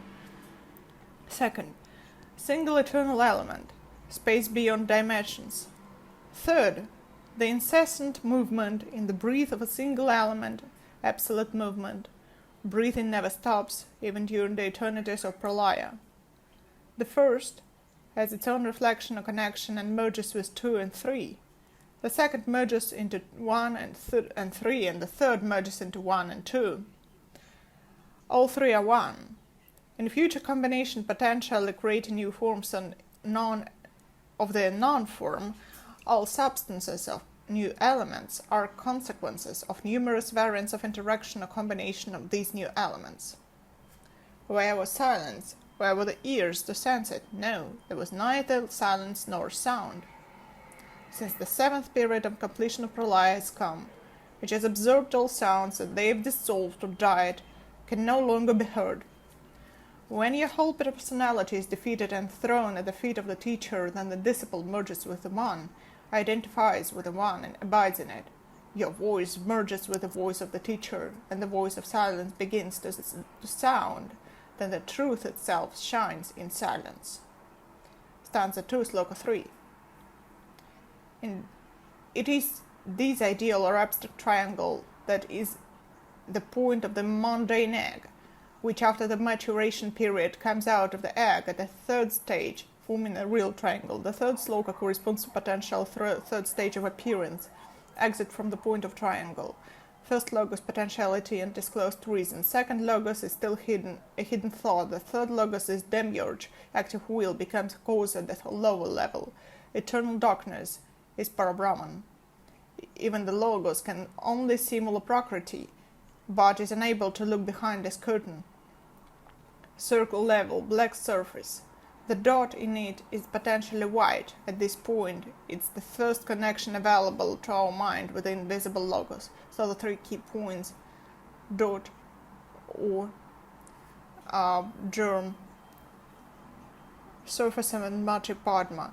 And Matripadma. The point is the channel that goes into infinity. The point is the center source of life, symbol of the primary creative energy, concentrated.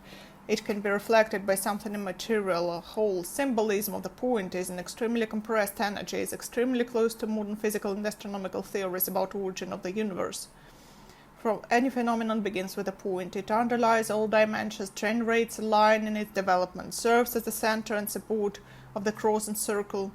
Being itself immutable and immobile, it generates movement, for example, the rotation of wheel, etc. This is the center of human life, human self. Having reached a certain point, the sage reaches the heart, peace, divine presence. The heart of man and the heart of God are one. Therefore, when the sage reaches the heart, the divine supreme presence touches him. Main point meanings. Center, and the beginning of countdown. Primary point. The unmanifested one forms the threefold, the symbol of the beginning, middle and end, respectively the three elements of the mystical syllable Aum. The point and the circle tend to converge in the single point, which is the name. From the big letter, this union is the process of merging the plural into the one, it's deification. The point is the inevitable middle. The unity of the central point is in contrast to the circumference of the wheel of samsara. The eternal darkness is eternal, the ray is periodic. Having escaped from the central point and pierced the germ, the ray is drawn back to the starting point and the germ develops into the second logos, a triangle inside the mundane egg. Further, the 7 rays emanate from the manifested logos, and then countless hierarchies occur from these rays. The mundane egg, it is not matter, strictly speaking, an atom. It's the first stage of manifestation, undifferentiated primary matter in which the life-giving embryo will receive the first spiritual impulse. Thus potentiality becomes reality. Material form can be destroyed. The atom is not destructible, like the first divine unit. The center of a circle that doesn't have a circle, it's located everywhere, like the germ. The germ is all the non-manifested nature of creative force that must manifest. Actually, it's Brahma. Stanza 2, Slok 4. The fourth slok is the description of the fourth state of germ, that is heart.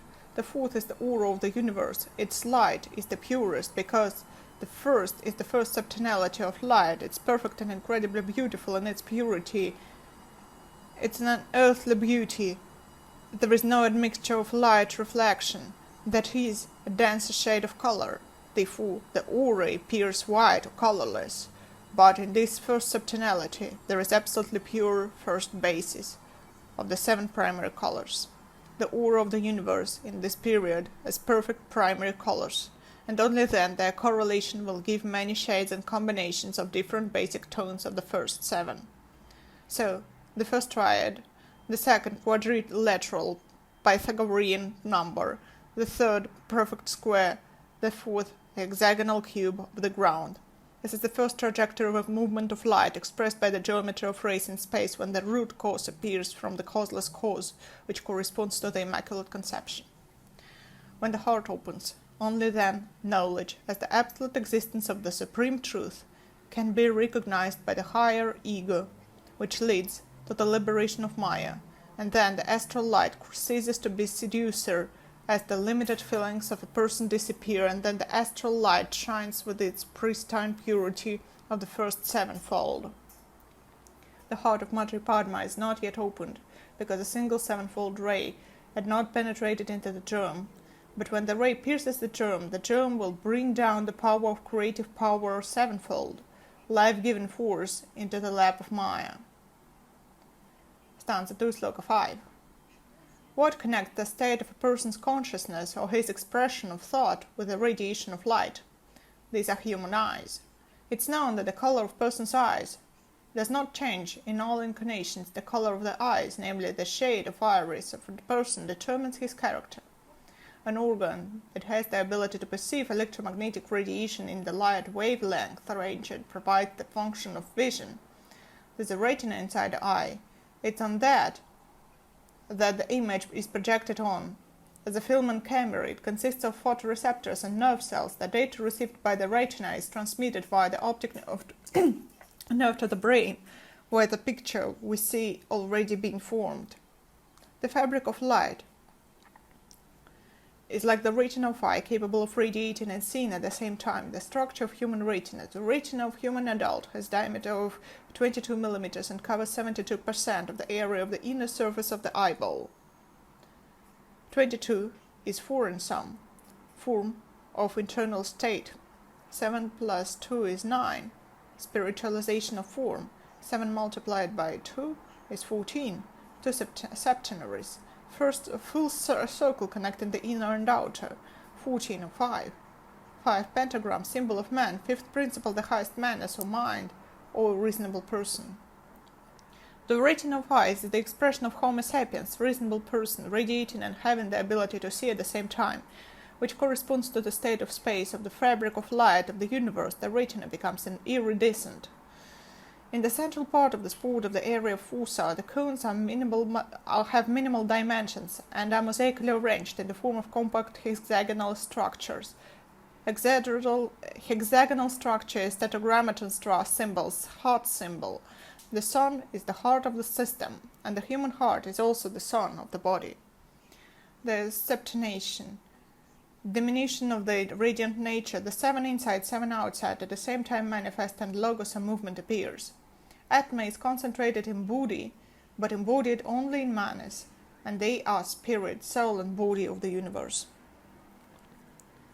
The area of the circle is black, the point in the circle is potentially white, flashing of the germ, penetration of the germ, the beam is drawn back inside the point, and the germ develops into a second logos triangle inside the mundane egg. Potential point is stage 1, then stage 2 is coming, then stage 3, the third logos unmanifested, or the first manifested, the 7th rays. The point. Then the line goes, or 2, the line passes into the surface forming 3, the traxis is there, tetrad or 4, if you put a point under it.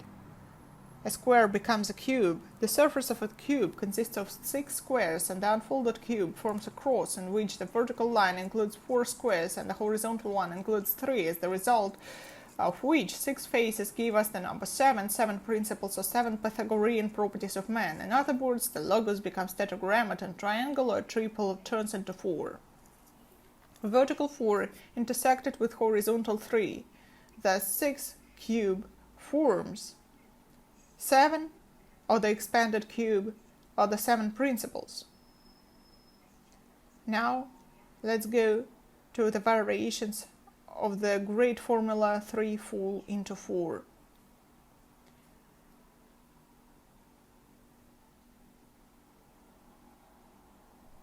These 3 are spirit, will, and mind, animating the 4 lower principles. A square becomes a cube when each of the vertices of the triangle doubles, dividing into male and female aspects. The 6-pointed star, or tetragrammaton, the 7 suns are the creators of the universe. Man, in several systems, was considered as the third logos.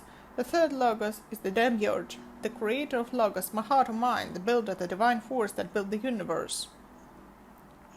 A person who has intelligence or creative power that builds his consciousness or brings awareness of light closer becomes a true creation of Brahman. Stanza 2, Sloka 6. 7 stages, 7 covers, 7 periods, 7 cycles of the concealment, a full circle to its manifestation as a ray. That is immaculate conception, transformation from single fusion circle to the power of manifestation of the ray of the one, ray in the circle, which corresponds to I am I. Immaculate conception means a person illuminated when the person meets the higher self and begins conscious actions. That is, a second life comes, 2 lives, 1 physical, and the second when the Immaculate Conception took place, a person became spiritual, and felt and realized his spiritual nature. He gave birth to himself, therefore the Immaculate Conception is a state that anticipates the beginning of the ascent. That is, man, after realizing himself as the whole of humanity, can begin to ascend. This is understanding of the unity of brotherhood. And symbolism. In sacred geometry, the 6th sloka corresponds to the tetragrammaton. It gives an understanding of the state before differentiation, that is, the third state through the sun or mental breathing, the creation of the universe. That is the Immaculate Conception, so a person has a rebirth, spiritual one, with a full reflection of the higher self, and it begins to manifest through a person, through the light, or sun, or the ability to penetrate through a single race born by the truth. In this period there is no separation, since the sun has not yet been born. There is complete reflection. We are in the period of Immaculate Conception of the universe. These two are the germ, and the germ is one. The universe was still concealed in the divine thought and the divine bosom. The self had not yet been formed. Its single entity is a single number for the present, past, and future, the single germ. Stanza 2. The state of the divine mind, that is, the state of mind transparency. Through what can we achieve transparency of mind? This path is described in 6 slokas. Transparency of mind consists of builders of the universe, unbreakable breathing, the single ray, the heart, the web of light, the divine thought. The universe was still concealed in the divine thought and the divine bosom. Stanza 3. 12 slokas is the symbol of the formation of the spirit in matter, the creation of the root cause of the world structure which should design the universe. Stanza 3, sloka 1. The wails are the thrill of creative breathing, which, when the time comes, will become movement and differentiation. That is, matter will unfold from the inside out. Vibration of the seventh eternity determines the numerical value. Vibration and eternity, single component of number 7. 7 eternities, 7 vibrations. The 7 vibrations of each eternity, there are the 7 eternities in total, 49 vibrations as the 49 manifested lights, which is essence revealed in creative potential of the divine person. The cycle corresponding to the description of third stanza of the first sloka corresponds to the last seventh tremor or thrill of the seventh eternity, that is potential 49th fire. Stanza 3, sloka 1. 3 plus 1 is 4, 49 lights, 4 plus 9, 13 and 4. Fourth plane is the plane of archetypes, that is Mula Prakriti, Prakriti, Akasha radiates from there. The last vibrational thrill of the seventh creates the first form of the non-form, the fourth internal state of matter, which preserves the first three, monad and matter. The key point, stanza 3, the third and manifested logos, sloka 1, the first logos manifested. So on the fourth plane, the plane of prototypes, there is a phenomenon of the great mystery, when the third and manifested logos becomes the one manifested. That is deployment, not being an increase in size. There is only a change in state. The change of states, when the third becomes the first, and there are essentially 4. This is the prototype of 7. They are assembled and ready to manifest from the inside out, like a lotus bud. Description of the state of space. The last 7th vibration become before differentiation.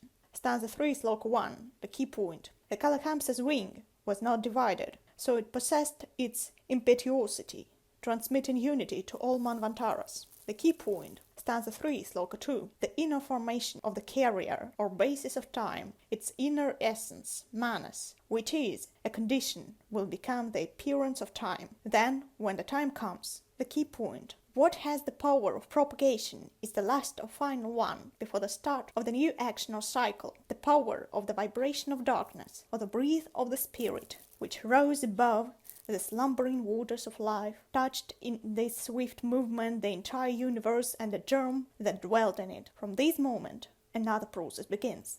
Conclusion. The waters of life have ceased to slumber, since absolutely all space is touched. The first movement of the wave or rhyme was given the beginning of breathing. The key point. The state of unity of the three forces of light and 3 forces of ray, 3 plus 3 is 6 in one or solitary merge into one, and this one drops becoming 7. One solitary ray falls into mother deep, not just into her bosom or matter, but precisely into her depth, that is, by the force of penetration, he impetuously enters the mother deep, drops or touches the germ, and shoots through it. The ray shoots through the virgin egg, causes the eternal egg to thrill, and drops the non-eternal germ periodical. The ray is white, perfect, one might say absolute, from which 7 prismatic rays emanate and become one with it again. The branching of the ray beyond the circumference is revealed by necessity of law of manifestation. It is the combination of the 2 opposite forces for fertilization of the germ. The external force and the internal one, both male and female energies, and only the unity of these forces will give a third force or ray, which itself is this force and ray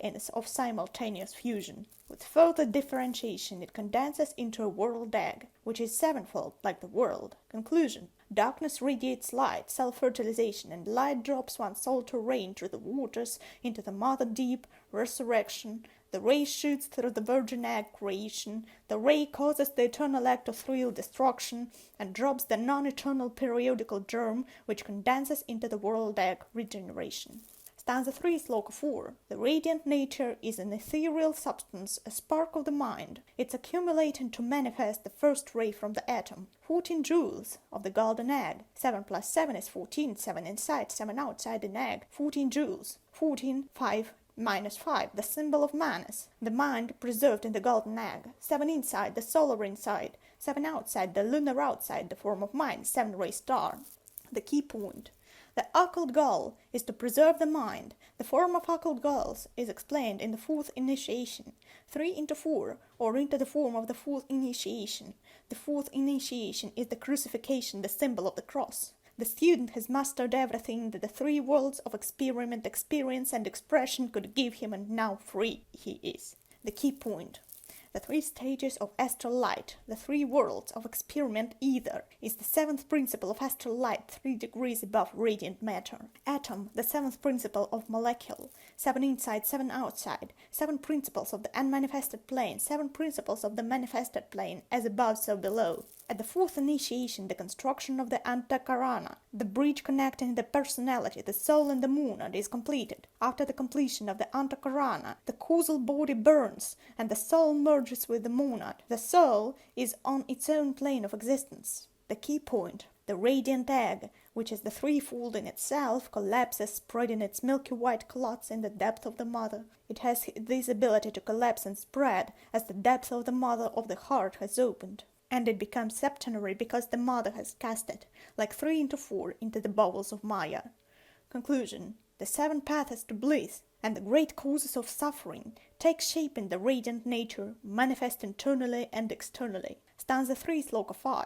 The key point. The root remains. This is the 3 that stay for further development of differentiation. The first 3, that is the root, cast their shadow or form, and 3 more appear, their reflection, and these 6 are one.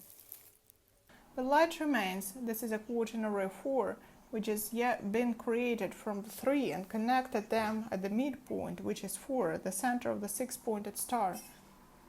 At the start of movement, the radiant and cooled matter begins to disperse, forming clumps, which is a stellar matter, the seeds of future worlds. Yet Oyahao is one. Each one from the primordial septenary, the primeval 7 rays forming the manifested logos, is itself septenary. Stanza 3, Sloka 6.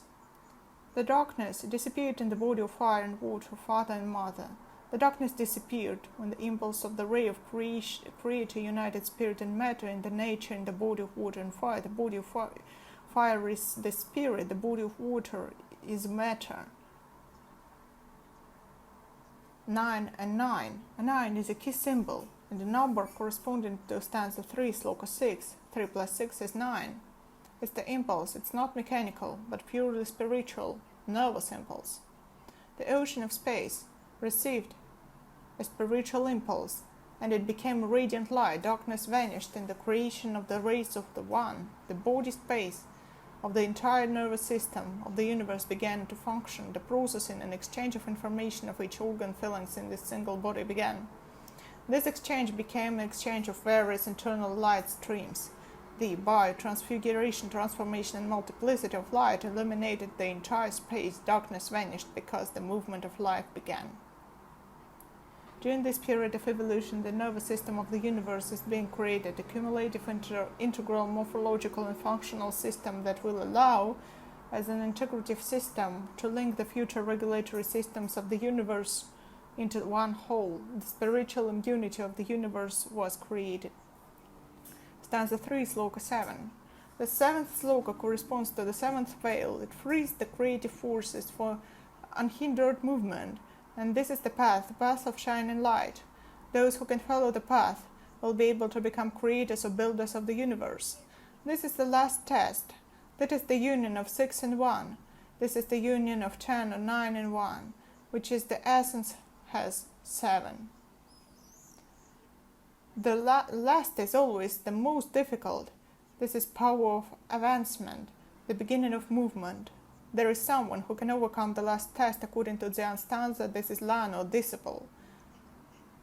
Disciple either at the teacher's ray walking along the teacher's way. In other words, Lanu is someone who can walk the path of the shining light. The radiant child is something that just been born, and as development in the very germ a child at the beginning. Radiant, a ray at the dawn of Manvantara, of the two, father and mother, their bodies of fire and water, two spaces of light and darkness. At the dawn of Manvantara, the dark space is manifested by light, and this is Oyaho the younger, the son of the dark space. Oyaho the younger is differentiated, is a reflection or shadow of Oyaho the older, who cannot differentiate due to his absolute value. He who batheth in the light of Oyaho will never be seduced by the veil of Maya. In order to bathe in the light of Oyaho, you need to have identical structure, become crystal clear. Then there will be connection with a single light, the sun, the solar logos, which is devoid of the veils of Maya. Bathing in the light of Oyaho is the higher self. Oyaho, he shines as the sun, he is the blazing divine dragon of wisdom. He is the solar logos in his only manifestation. Crystal purity, the basis of phosphoric tissue, the canvas on which the coagulation of condensed light will subsequently occur. Coagulation of folding, thickening. What does it mean in the evolutionary period of the beginning of differentiation? That means the victory of light over darkness in all periods of Manvantara, the law of cosmic willpower. Spontaneous restoration of light after any destruction, since it's possible to destroy only the physical dance that exists. What does not exist cannot be destroyed. In each current moment, open the future with its victory, that is, create new combination. 1 is 4, Ek is Chatur, the 4 takes to itself 3, and the union produces the Sapta, in whom the 7 which become a Tridasha, or the hosts of the multitudes. Ek 1 is Logos, Chatur is 4, and it takes the 4 in 4 aspects. It takes 3 logoi for itself, the 3 manifested, and 1 logos in the 4 aspects, and their union gives birth to 7 logoi, and 7 levels are connected by bridges. Transition is carried out by 3 elements entering and exiting the fabric. Eka 1 is logos, takes into itself Chatur 4 logos in 4 aspects. In 4 aspects it takes 3 logoi for itself. The 3 manifested and 1 logos in 4 aspects. Their union gives birth to 7 logoi. The 7 logoi has 7 in it. 7 globes which become 30 or 3 planes of existence. Spirit is 3 planes of spirit beyond forms above, matter below, and turns higher fire, spirit below water, matter. The 2 Ashvans represent the transition from darkness to light, the 6-rays star. In esotericism there are 2 logoi, 2 Avalokiteshvara, the first and the second logos, the first unmanifested logos, the second manifested logos, triangle to quadrilateral. 1 complete triangle is 10. It consists of 4 points, 3 rays, and their connection is 10. The second one, complete triangle, also consists of 10 in sum, and their connection is another 10, or other in total 30 or 3 dasha. 33 is the second number, is 12 adityas, 8 Vasus, 11 Rudras, and 2 Ashvins. It's spread from the inside out, 3 and 3. 12 Adityas, 8 Vasus, 11 Rudras of 4 planes and 7 globes, 2 Ashvins. According to their numbers, 12 plus 8 plus 11 plus 2 is 33. The 33 is the second number of force, for the manifestation of which the universal soul mediator in all forms and life is necessary. For heart is the primary force, the cause of this force, manifested in millions of aspects, and of all cosmic electricity existing in the universe, can be called essence. Stanza 3, Sloka 7, 3 plus 7 is 10, 10 movement or diameter in the circle, the form of 9. 9 is the essence of heart or the sun. As soon as the ocean became a radiant light, and the child or form of ray 10 appeared, with the inner essence 9 and manifested 3 and manifested 7, which corresponds to 7th Sloka 7, stanza 3. 9 plus 3 plus 7 is 19, 9 in 1. Essentially, this is the space of ectoplasm, repository of psychic energy. Ectoplasm is homogeneous and high degree of light reflection. As soon as the spiritual immunity was created, and the nervous system of the universe began to be formed, the interchange of cells, colors, lights, and transfiguration, transformation, and multiplicity, the entire organism of the universe was completed. Stanza 3, Sloka 8. The germ was single and was hidden in the divine bosom. The thrill touched the germ, and it ceased to be one. The phase of separation began. First it was dual, which corresponds to Sloka 2, then threefold corresponds to Sloka 3. That is, the germ turned from the third state into 6, namely duality of the first 3 occurred inside, so the world egg was formed sevenfold in its essence. It's a well-known fact that infants born at 7 months are viable like those born in 9 months, and 8-month-old fetus does not survive. There is no life force.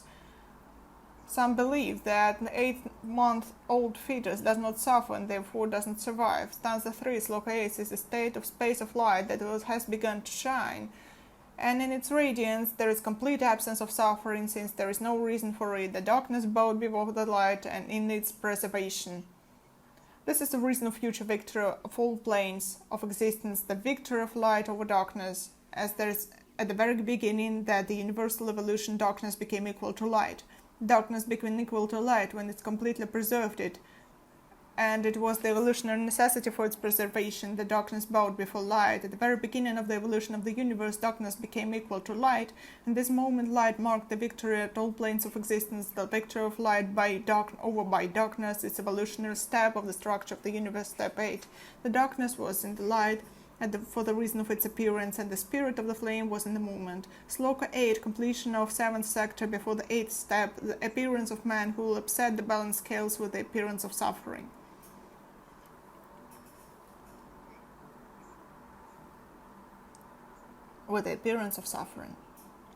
Stanza 3, Sloka 9. It gives birth when worms and fetus appear in it. As soon as worms and fetus appear, the following occurs. Its primary nature becomes dual. In order for the birth to take place, a synthesis of the two opposing forces is necessary, which means that something unified must become dual for the original one to become substance for the beginning. The second, original becomes beginning. As soon as there is beginning, there will be movement of life. At one becomes variety. Third, the eternal becomes periods. Thus, the eternal becomes periods, the basis of which is essence. There are transformations into powers, or cognitive abilities of man, or rather, into their source. Ectoplasm is a place for preservation of psychic energy, symbol of the 9-ray star corresponding to Sloka 9. Here, correlate of electricity arises from this place. Each ray will divide the space and begin to combine and acquire its own qualities. The sun will acquire the quality of psychic energy, the moon space, Mars spirit, called Mercury life, the divine wisdom of Jala Rupa, called fire. Jupiter will give warmth, Venus mind, and the synthetic thought of Saturn will animate all 7 rays. Reason and creativity, mind and creativity are correlates of electricity, and the person, it is the quality of mental energy. Saturn, as symbol of movement, of thought, of time, gives an impulse to the manifestation of correlates of electricity, and thought becomes mobile. This is how the world of its own is formed, of its form of expression, its own thought. That's how the mind creates. Precisely Saturn, the last one, green color, will give the impulse to all 7 rays, mind to all moving thought, so that each of the 7 rays acquires its own form, life, and own world. The greatest phenomenon changes human consciousness, improving the quality of everything throughout life is the best accumulation of psychic energy. In space, ectoplasm is the symbol of the 9-ray star, the symbol of the connection of the 3 worlds, is the reservoir of accumulation and preservation of psychic energy. Straight knowledge, in which is composed of accumulation of past lives and stored in the chalice. The 3rd stanza of the 9th sloka of the fire is the basis of revealing psychic energy through division and unification, destruction and creation. Stanza 3, Sloka 9, creation of the basis of the heart of ectoplasm, storage and preservation of psychic energy. That is how fire waves appear, and these fire waves gather all the consciousness that is able to resist the vortex. The collective consciousness must resist the vortex, that is, transform the pattern of eternity into essence, into building impulse, that is, will manifest itself in all the diversity of future worlds and forms, that is, Swabhavat. Stanza 3, Sloka 10. The vortex begins in the 10th sloka, that is the spiral, that has an upward progression. This can occur when the sequence appears. A vortex that fills the fabric with the impulse, so the essence of the universe is created. It becomes woven or filled, becomes etheric space or etheric fabric. According to the events described in Dzyan, Sloka 10, the two opposite entities become one. A third force that is free to have movement, potential creativity.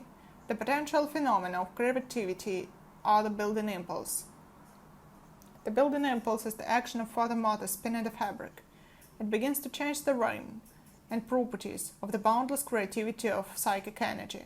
Sloka 10 is the change of the sacred nature, life and death. They change the state of the inner nature of man. That is, within man, every human being, there is a special place of darkness, and there is that the miracle takes place. From this point. Conclusion. Sloka 10 of the third stanza is the state of space, ready to give love.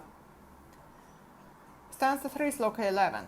If the fabric or substance exists and has its phases and densifications of varieties of the pattern of eternity, which creates or forms worlds from the single state, it means that there exists something that creates these patterns of Usi or consciousness. That is the Father's breath. Mother causes the fabric to contract. Father induces the fabric to expand. That is eternal process of involution and evolution. That is the renewal of consciousness. The Father is outside, the Mother is inside. Atoms after the decomposition of the body into the primary essence, this body turns into vapor and is preserved in the bosom of Mother. The possible shape of these arcs is limited to the figures known in geometry under the general term of conic sections. It depends on specific conditions. Speed, distance, and direction, determining what type of arc we'll get, an ellipse, a circle, a parabola, hyperbola, but it must be one of the above. These phenomena are the result of confrontation between constrained and free forces, seemingly irreconcilable, but in fact based on interdependence and harmony.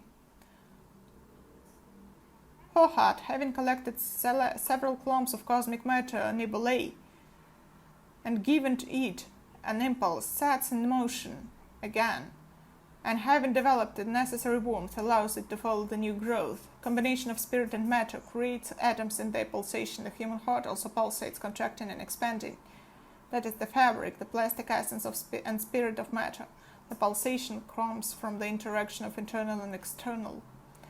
Losing heat, the gaseous body contracts, and the amount of heat generated by compression exceeds the amount it must lose in order to produce compression.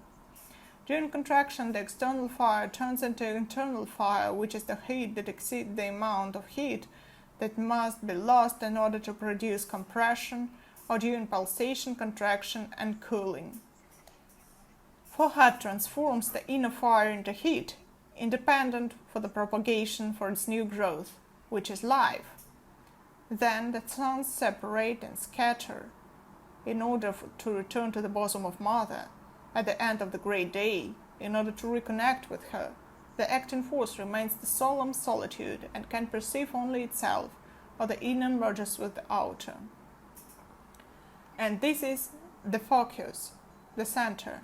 Striving downwards is the spirit matter, striving upwards is the matter of the spirit. The 11 sons of Brahma correspond to Sloka 11. That is the reflection of the actions of the Fahatic forces by the representative of the 11 Mansaputras. They constitute the totality of the eternal mind. The active force is in solemn solitude. It's the force of renewal of consciousness, from which the Abhavat fabric is created. The innate power is love. It strives for the essence that gave birth to it, for the free divine will. The one free force, the higher mind or higher forces, is Aum. Aum is the power of renewal of consciousness. Each impulse renews the fabric of consciousness. and this action is infinite. This is all creative force fused with the absolute mind.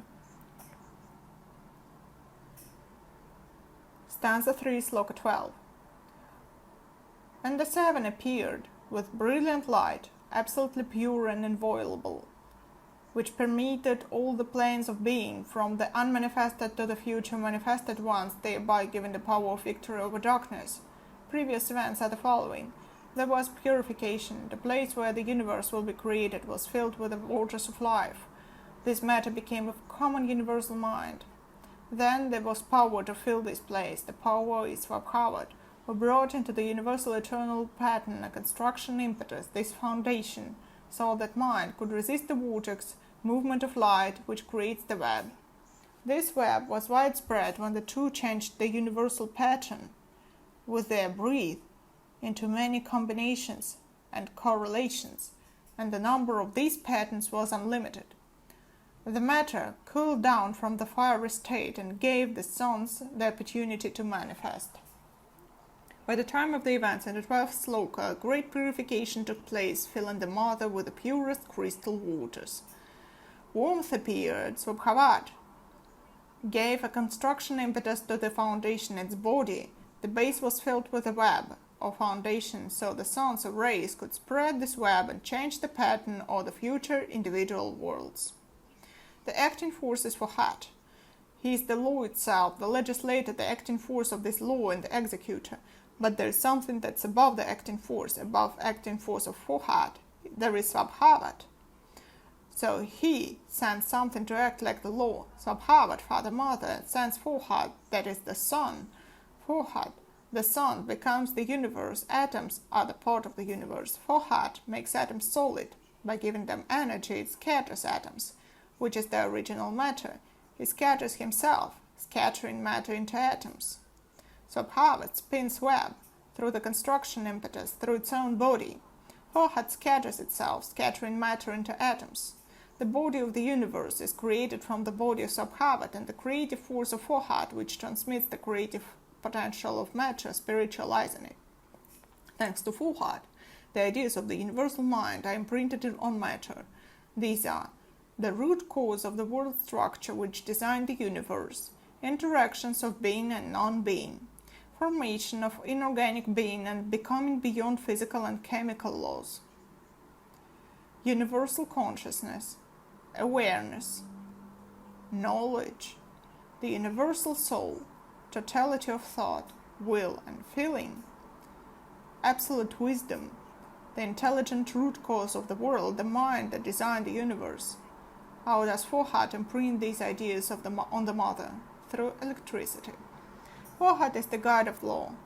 Its representative and representative of Manasaputras, which together constitute the eternal mind, 11 sons of Brahma, the 11 Manasaputras. According to the planes of being, the earthly plane in the spiritual cross, symbol 11, defines the point of the return upward cycle. From this point, involution ends and evolution begins.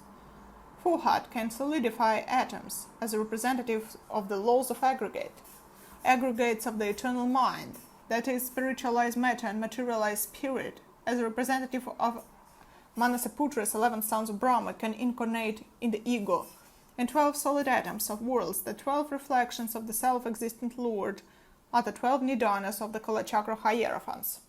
Each is a part of the web, reflecting the self-existent Lord like a mirror. Each becomes in turn the world. That is how Fohat acted, imprinting ideas on matter, giving form to life. A shackled will is an external force. Free will is an inner force that gives growth to consciousness of the worlds.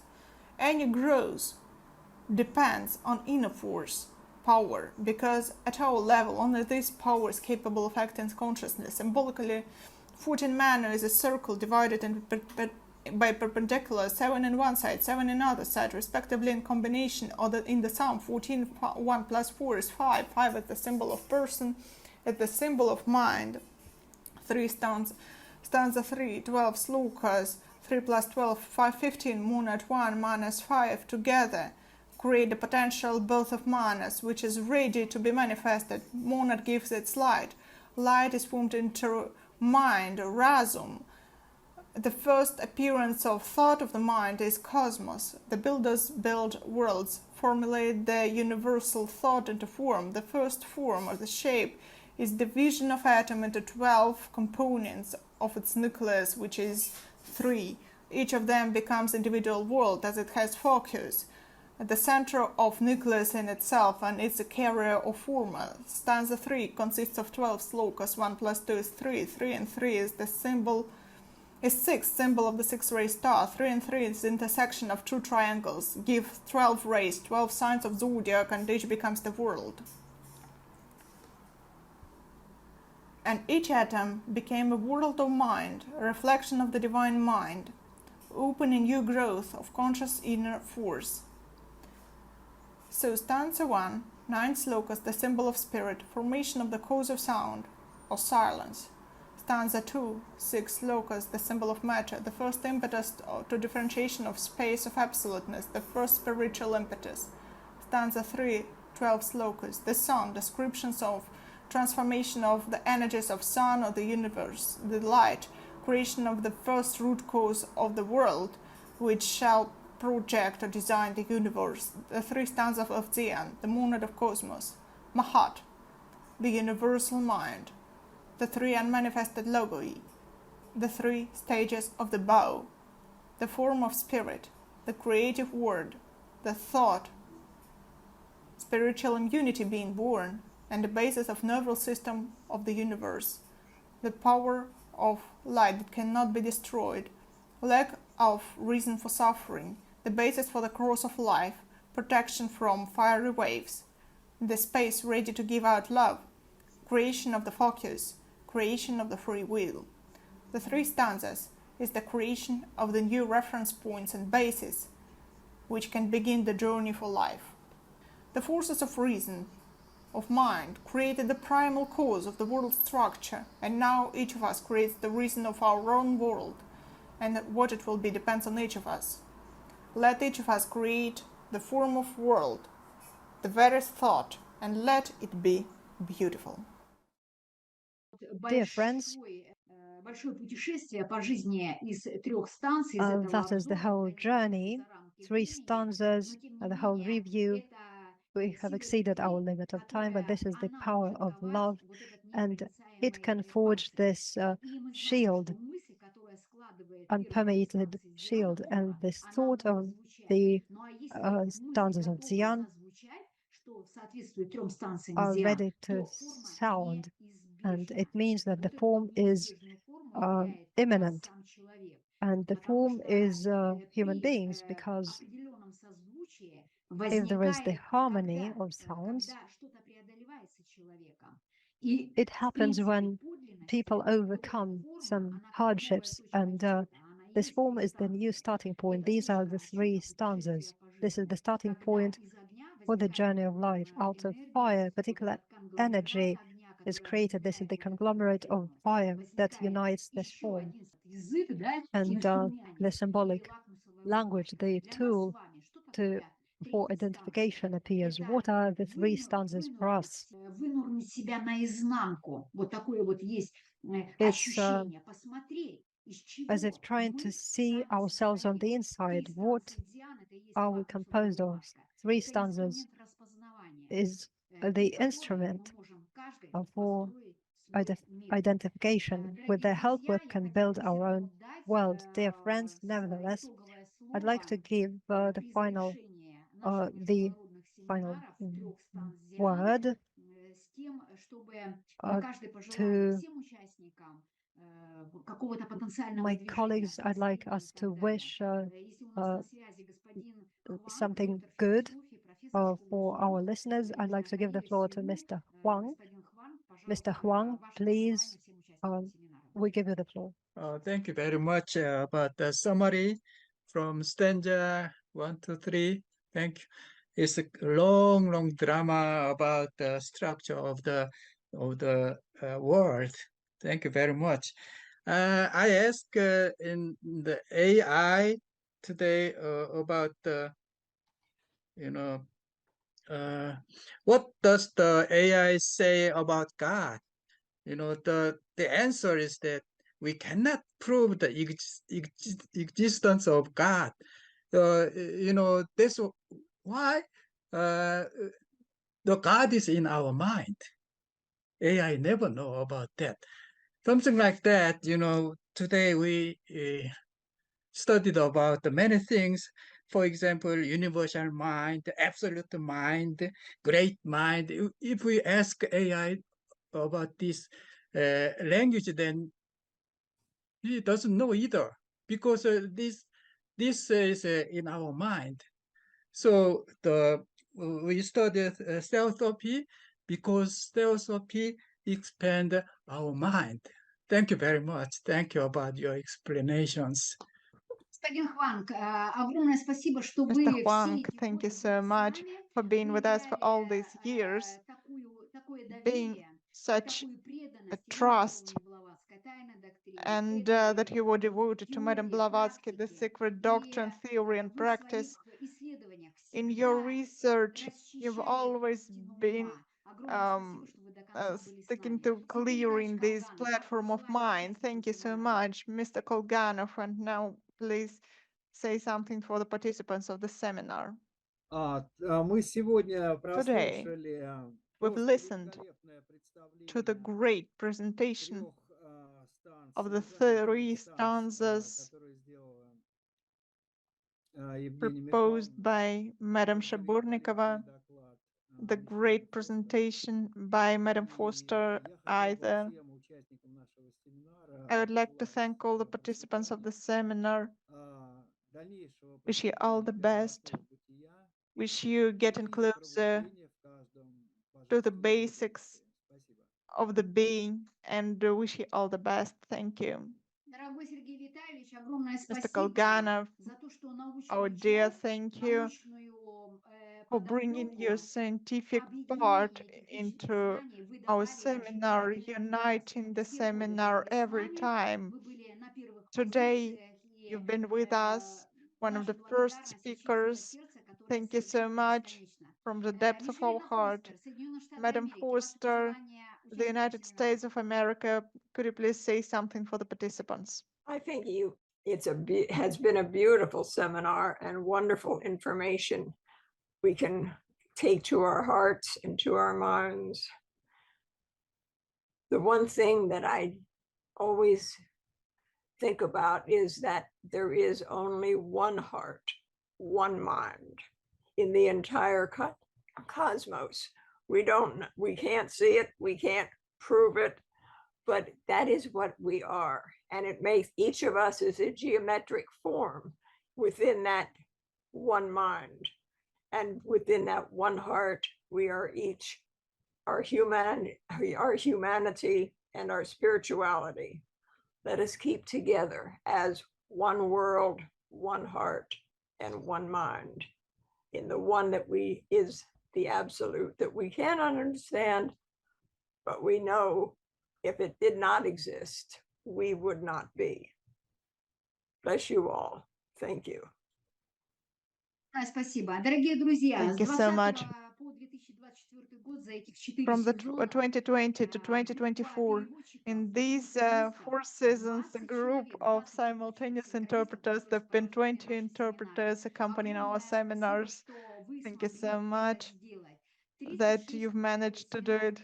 36 international workshops and 36 online workshops devoted to Madame Blavatsky, the three Dzyan stanzas uniting 72 seminars in 4 years, 38 speakers, international speakers that have been with us, 38 speakers from 18 countries presenting materials, research, with these scientific and creative thoughts from Austria, Brazil, Greece, India, Colombia, Morocco, Portugal, United States of America, Finland, the Philippines, France, Scotland, South Korea, of course, Russia.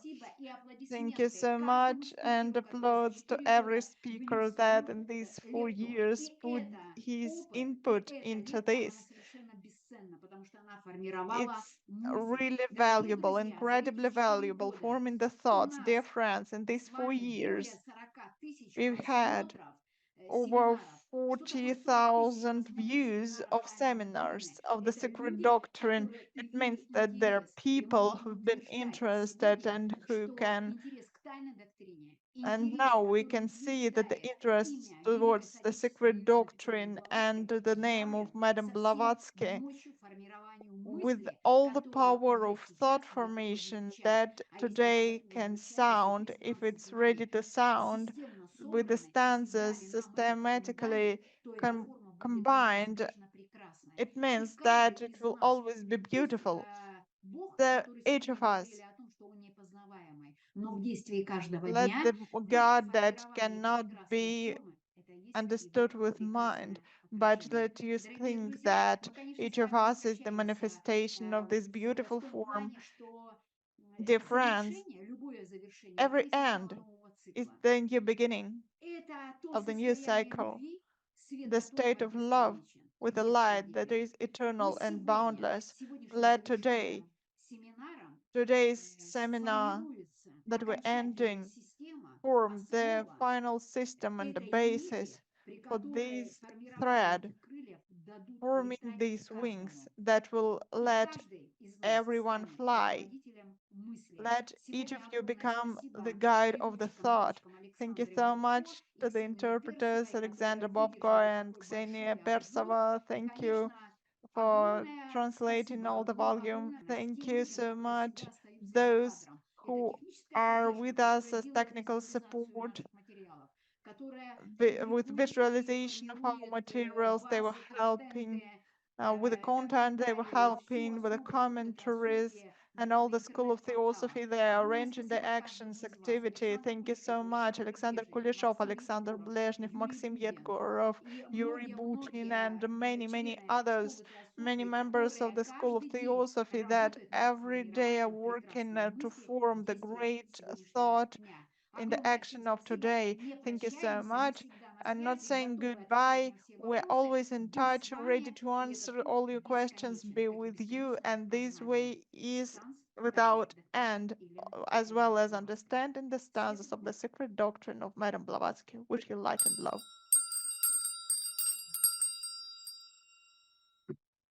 Наш прекрасный мир готов. Our greatest world is ready. Every day, as the sun goes up, the new hope to become better shall be there, to become pure. There is the greatest research material in these 4 years in 36 seminars presented by 38 international speakers. So today we can say just one.